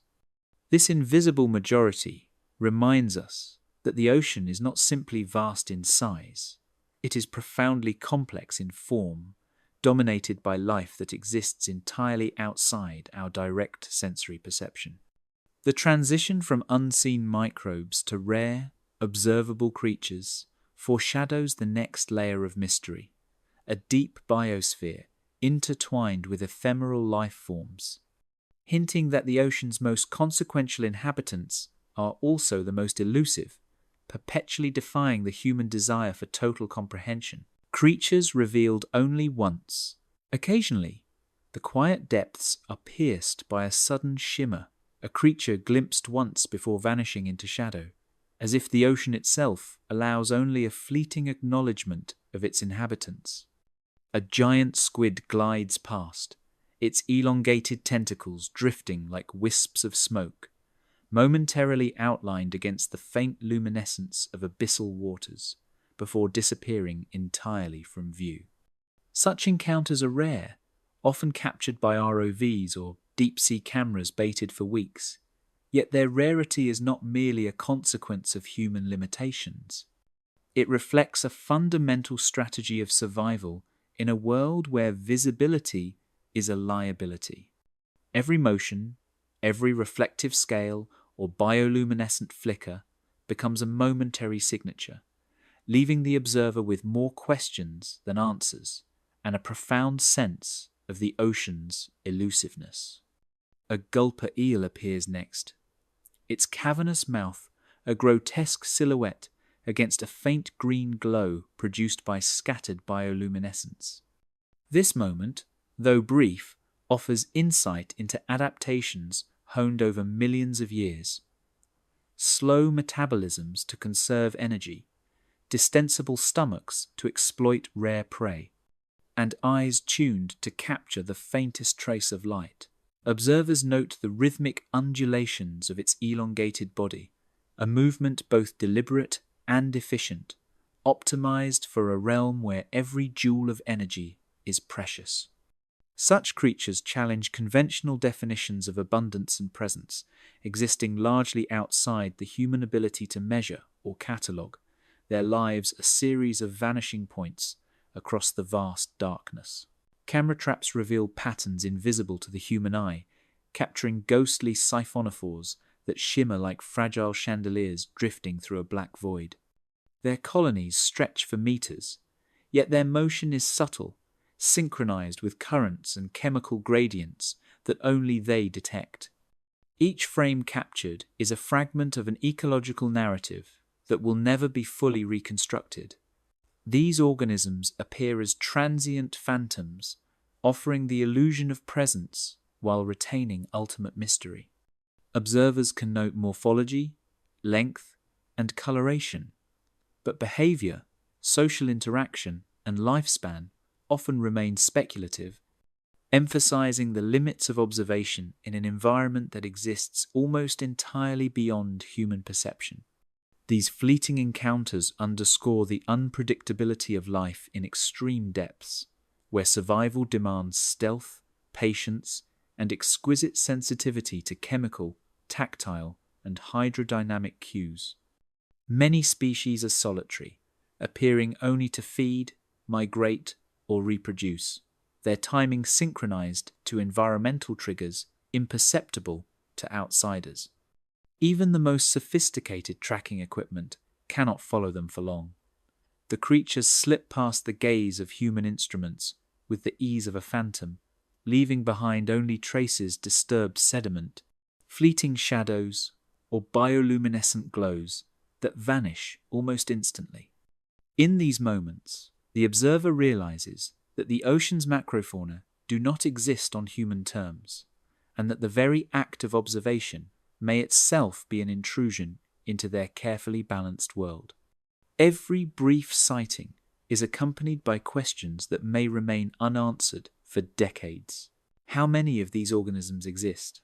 What are their population dynamics, reproductive cycles, or interspecies interactions?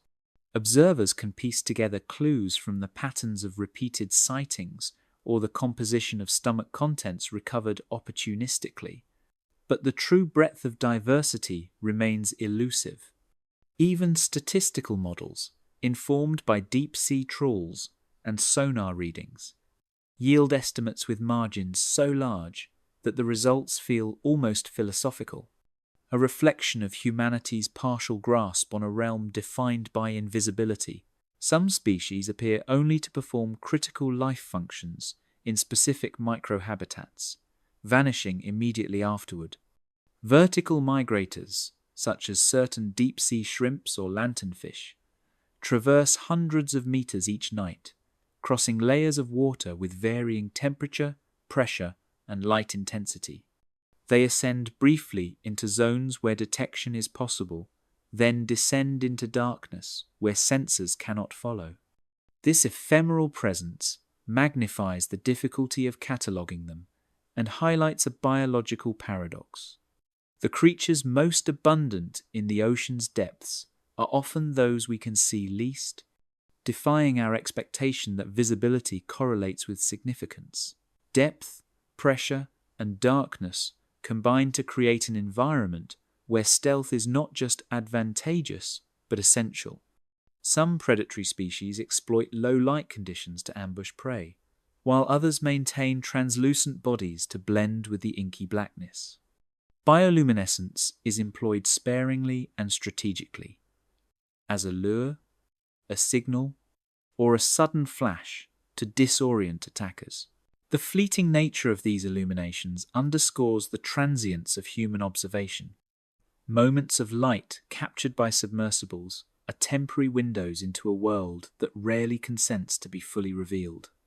Even with repeated submersible missions, the majority of deep-sea macrofauna remain invisible. Occasionally, a ROV will capture footage of a new species, its appearance recorded in a few seconds of grainy video before it vanishes into the darkness.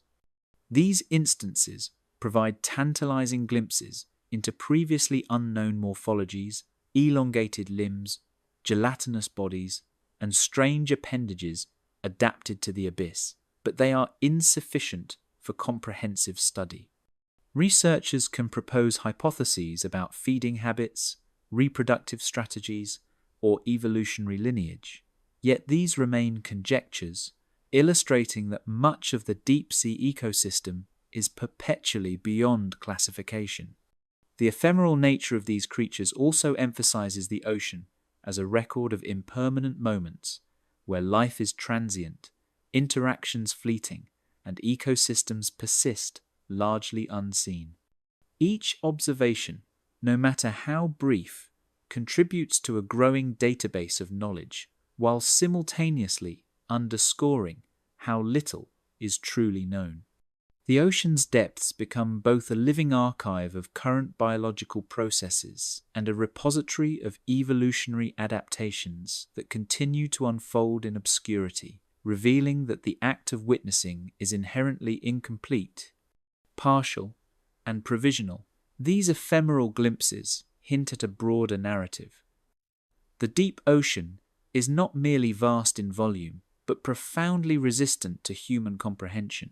Life here does not conform to schedules, visibility, or patterns that can be easily quantified. Instead, it thrives on impermanence, evasion, and adaptation. The fleeting creatures we catch on camera or observe through submersibles exist as reminders that the ocean stores its most extraordinary stories beyond reach, where even our best technology can only provide hints.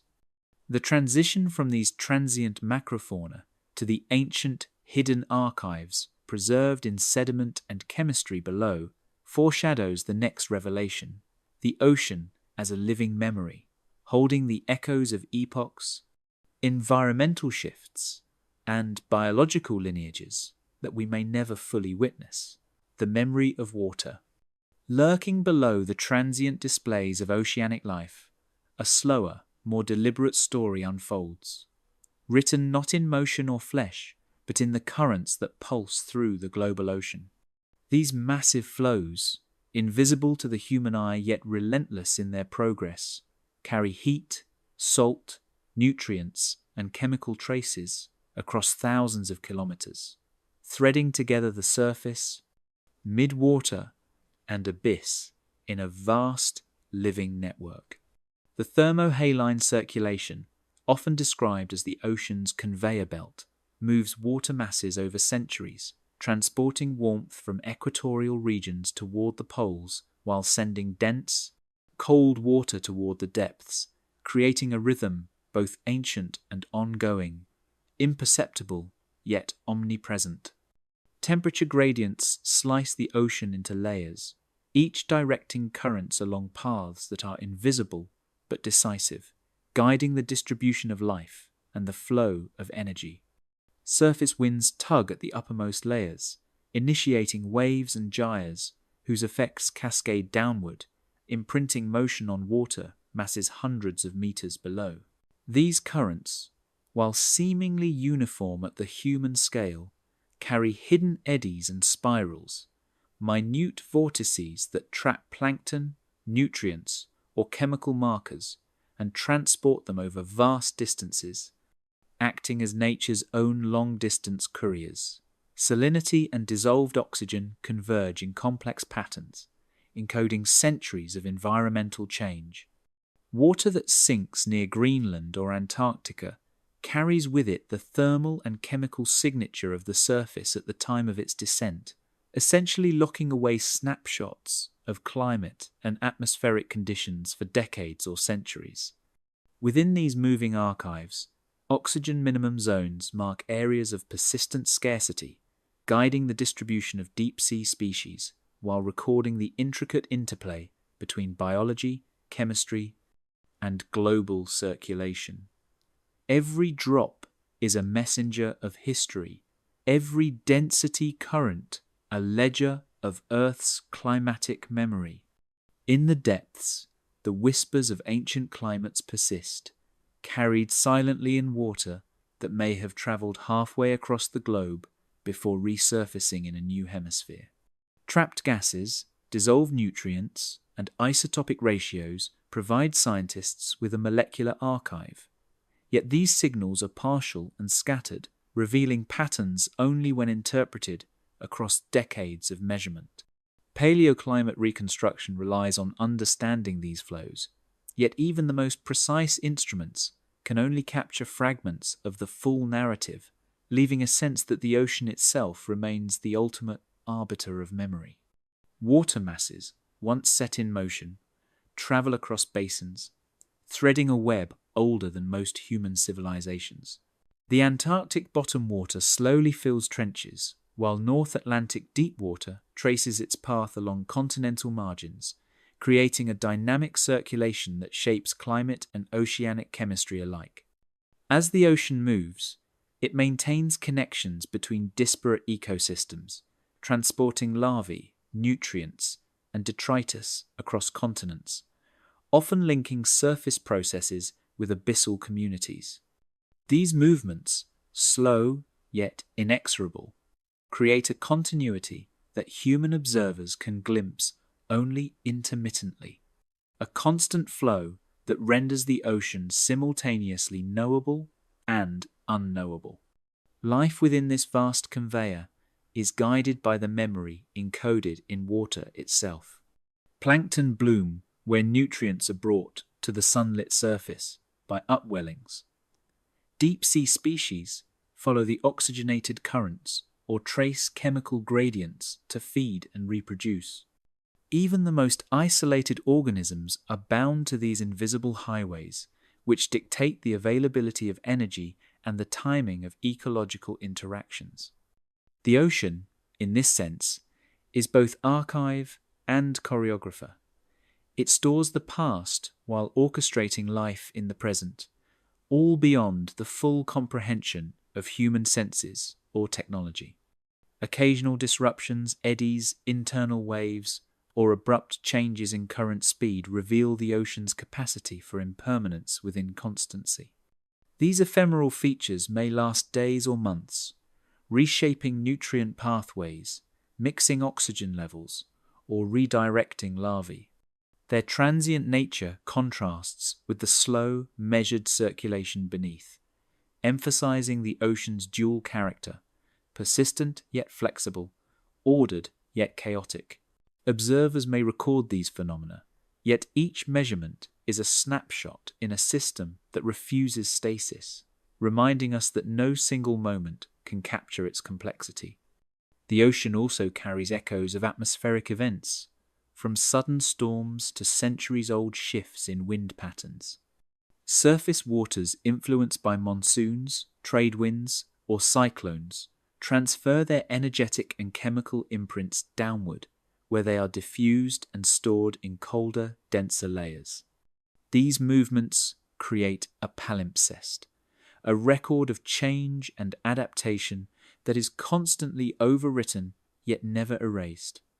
Understanding this memory requires both patience and humility, as the ocean archives events in ways that are impossible to fully reconstruct from a single vantage point.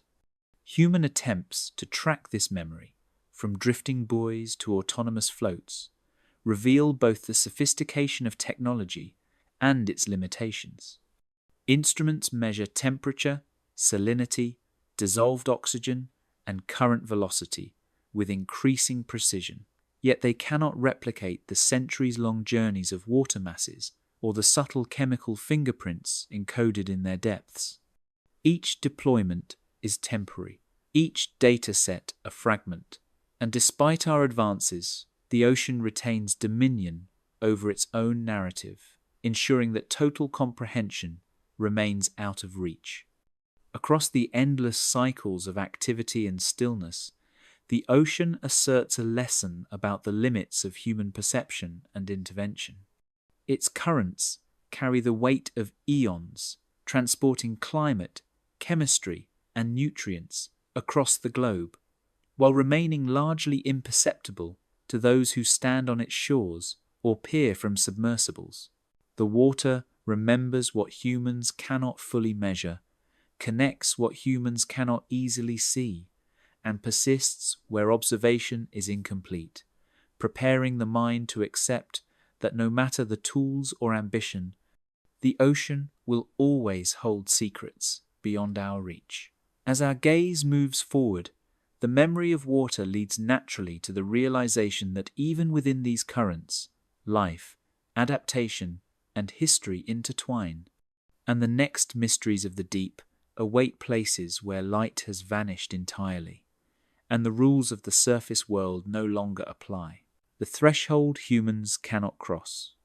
As our gaze drifts downward from the ocean's memory, the comforting undulations of currents and the slow whisper of water give way to an oppressive, tangible darkness that human bodies cannot endure. Each meter deeper intensifies a weight unseen yet relentlessly felt, a hydrostatic pressure that compresses every cavity, every organ, and every fragile vessel humans inhabit.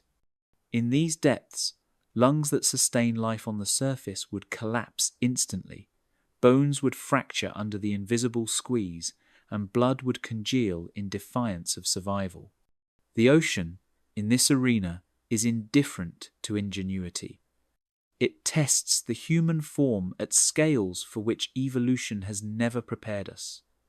A realm that reshapes assumptions about physiology, endurance, and vulnerability with each meter fallen. Engineers have crafted marvels of material science to bridge the abyss, from titanium spheres capable of withstanding over 1,000 atmospheres of pressure to syntactic foams designed to resist implosion while housing the lights, cameras, and instruments that extend our perception. Yet even the most sophisticated hulls groan under the weight of the sea. Each descent a delicate negotiation between strength, buoyancy, and the relentless law of physics. Every joint, every seal, and every pressure-resistant window is a battlefield where failure is catastrophic, a reminder that even the best design offers only a reprieve. The history of deep-sea exploration is littered with lost submersibles, snapped tethers, and crushed hulls, each serving as a silent witness to the ocean's uncompromising nature. Oxygen supply, temperature regulation, and structural integrity converge in a fragile equilibrium, a narrow corridor where human ambition meets natural extremity. Life support systems tick and hum, monitoring and compensating for conditions the human body cannot tolerate. Yet all these mechanisms remain tethered to contingency. One breach, one miscalculation, and the abyss is absolute. The human element is secondary to physics. A momentary distraction or misread gauge can end a mission before it begins. As submersibles inch downward, the tension is palpable, a quiet acknowledgement that the boundary between curiosity and catastrophe is measured in millimeters of metal and seconds of human oversight, and that even the most prepared explorers remain at nature's mercy. Cameras flicker to life, piercing the immediate gloom, yet even these mechanical eyes capture only infinitesimal slices of the vast darkness beyond. For every illuminated trench wall, thousands of unseen meters remain inaccessible. Corridors of shadow where no human, no sensor, no light can endure. Life exists here in a delicate dance of survival against pressure, temperature, and scarcity. Yet our machines glimpse only the edges to fragments of a reality that surpasses comprehension. Every captured frame is a fragmentary narrative, teasing the mind with shapes and movements that vanish before understanding can catch them, leaving curiosity suspended in a void that defies conclusion. Even within the most robust remotely operated vehicles, turbulence, falling sediment, and jagged topography challenge assumptions, reminding observers that exploration is provisional. Tethered to surface support or autonomous programming, these machines confront a world that does not yield. It bends and shifts beneath them, offering fleeting glimpses before retreating into obscurity. Each successful descent becomes a testament not only to engineering brilliance, but to the immutable limitations imposed by the environment itself. In the deepest trenches, equipment may operate at the limits of material science, with every mission calculated to the finest degree, and yet uncertainty persists, a silent participant in every maneuver. Organisms adapted to these extremes further underscore human inadequacy. Deep-sea fish with flexible skeletons and compressible tissues, giant amphipods, and other and Haddle-adapted fauna inhabit zones lethal to humans, thriving where every surface norm collapses.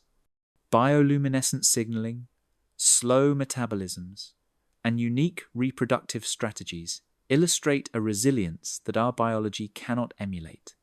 Observers witness existence that defies conventional expectation, yet even these sightings are transient, recorded in seconds of footage that vanish as quickly as they appear, leaving questions unanswerable and mysteries intact.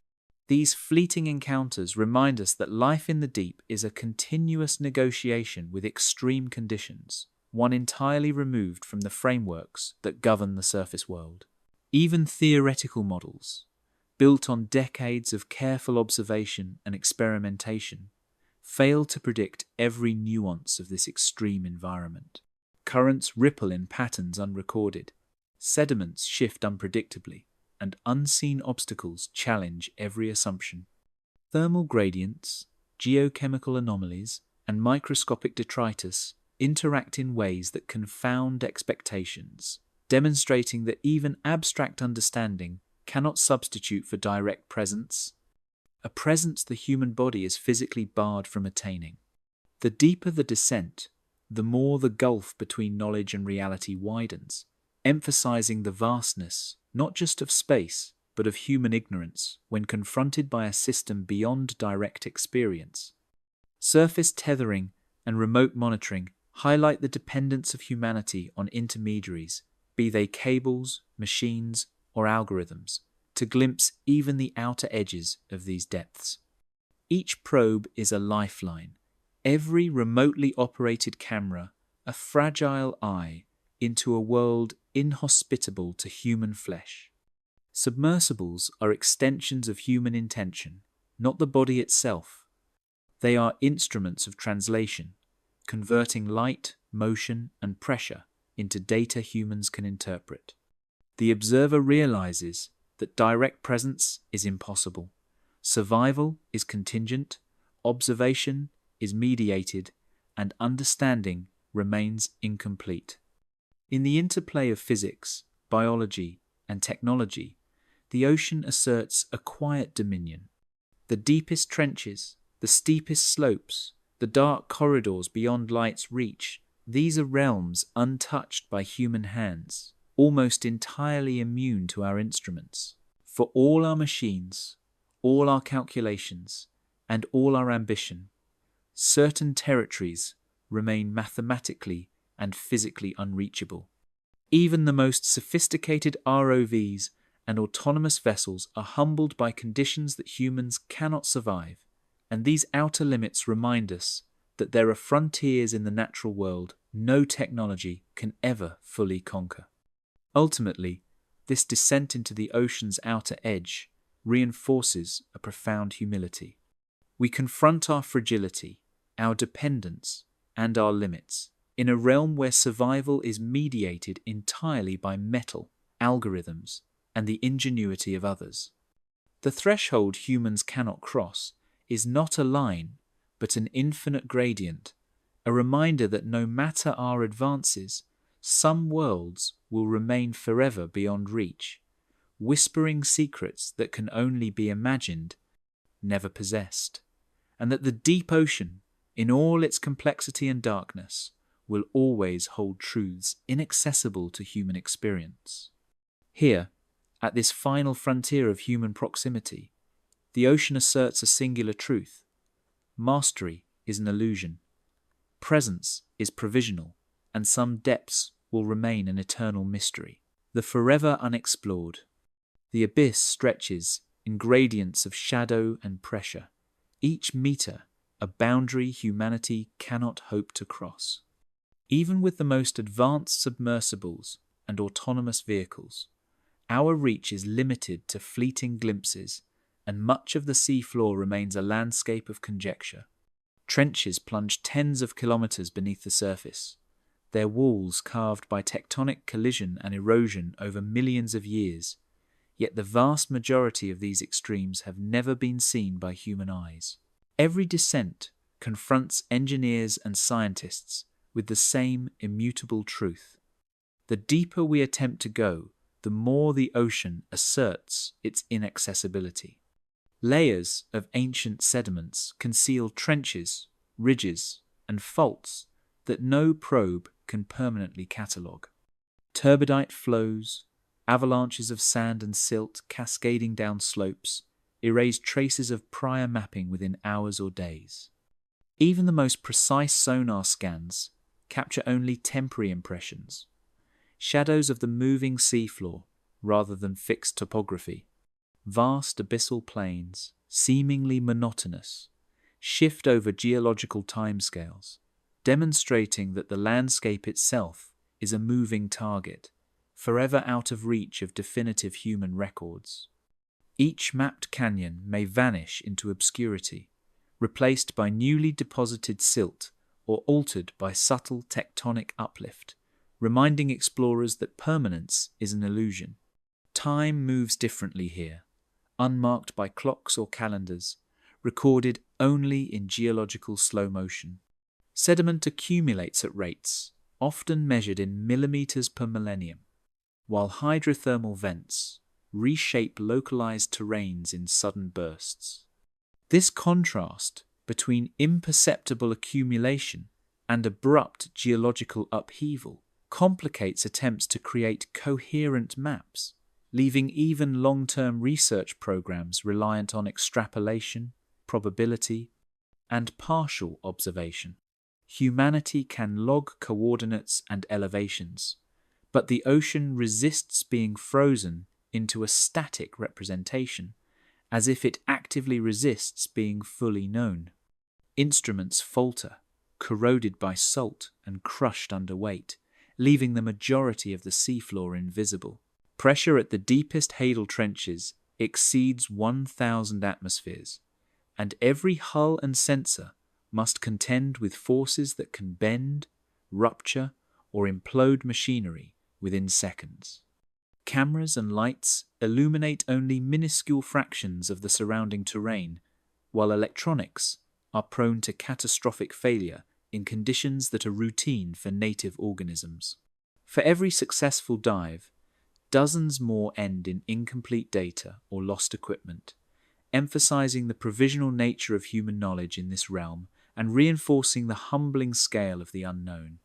Echoes of sound return distorted, hinting at structures both massive and mercurial, impossible to map in full. Even modern multi-beam sonar, which can scan wide swaths of seafloor, struggles to account for the interplay of water density, temperature gradients, and fine sediments that absorb or scatter signals. Subtle undercurrents and internal waves refract sound unpredictably, leaving gaps in coverage and creating illusions of continuity where none exists. Each pulse of energy reaches only a fraction of the unknown, reinforcing the ocean's impenetrable scale and the futility of seeking a complete picture. Currents weave through voids, shifting sands, and nutrient flows faster than any survey can register. Hydrothermal plumes, turbidity currents, and abyssal jets carry particles for kilometers, continuously modifying the seafloor environment. Rift valleys, fracture zones, and sediment slides reshape topography silently and invisibly, so that even areas mapped years earlier may have altered before human instruments return. The ocean asserts a dynamic memory, recording change on its own terms rather than ours, leaving explorers to navigate a landscape that is at once familiar and alien with each return. Even when glimpsed, the outlines of creatures and formations dissolve as quickly as they appear. Rare species observed by deep-sea cameras vanish beyond the reach of tracking equipment, and microbial mats and vent communities can shift composition in hours. For researchers, the biological environment becomes a moving tableau, a mosaic of life that cannot be fully predicted or catalogued. Each encounter, however brief, underscores the tension between human curiosity and the ocean's self-contained processes, emphasizing that knowledge is always provisional, fleeting, and fragmentary. The mind struggles to comprehend distances measured in kilometers of unknown, unlit expanses. Challenger Deep, the Mariana Trench, spans nearly 11,000 meters in depth. Yet similar abyssal depressions remain entirely unexplored. The horizontal scale is equally daunting, with vast plains extending thousands of kilometers between ridges and trenches. Cognitive limits amplify the challenge. Our perception cannot easily grasp the immensity, and our tools, no matter how advanced, provide only localized snapshots in a sea of perpetual obscurity. Data collected over decades reveals patterns, yet each discovery opens more gaps than it fills. Maps of seafloor topography remain incomplete, and estimates of species distribution or chemical flux are provisional. Even the most sophisticated modeling relies on assumptions drawn from a fraction of actual measurements, emphasizing that knowledge of the ocean is always probabilistic. For every new canyon, vent, or abyssal ridge uncovered, there are countless features remaining unobserved, a stark reminder that the ocean is a living, shifting frontier, ungoverned by human expectation. Our limitations extend beyond observation. They touch cognition and imagination. The deep ocean is a landscape of extremes, where even conceptions of distance, time, and scale falter. Each descent demonstrates the gap between human perception and environmental reality, highlighting how provisional every measurement, every image, and every observation truly is. The ocean challenges not only instruments but the very frameworks we use to understand it, defying attempts to impose completeness or certainty upon its shifting forms. From abyssal plains to towering mid-ocean ridges, the ocean preserves its dominion, a realm whose immensity ensures that mystery is eternal. No matter how powerful our technology becomes, full exploration is mathematically and physically impossible. The very act of mapping alters conditions, and the sheer vastness, coupled with constant change, guarantees that large portions will remain unseen for all time. Humanity may illuminate fragments of this world, but the greater ocean will persist as an uncharted, unknowable expanse, a reminder that some frontiers are eternal and some truths forever beyond our grasp. In the darkness, the seafloor whispers of permanence and change alike, leaving only imagination as a bridge to what cannot be visited, known, or possessed. The ocean withdraws like a patient guardian, its secrets intact and indifferent to our curiosity. Every descent, every fleeting glimpse, reminds us of the vastness that humbles human ambition and imagination alike. We leave the depths not with mastery, but with awe, a recognition that some worlds are meant to remain untamed, eternally beyond reach. In the quiet darkness, life, time, and mystery persist on their own terms, indifferent to our presence. As the surface reclaims the light, we carry the ocean's silent lesson.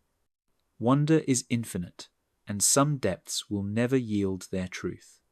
If you enjoyed this journey, consider liking, subscribing, or sharing your thoughts in the comments below.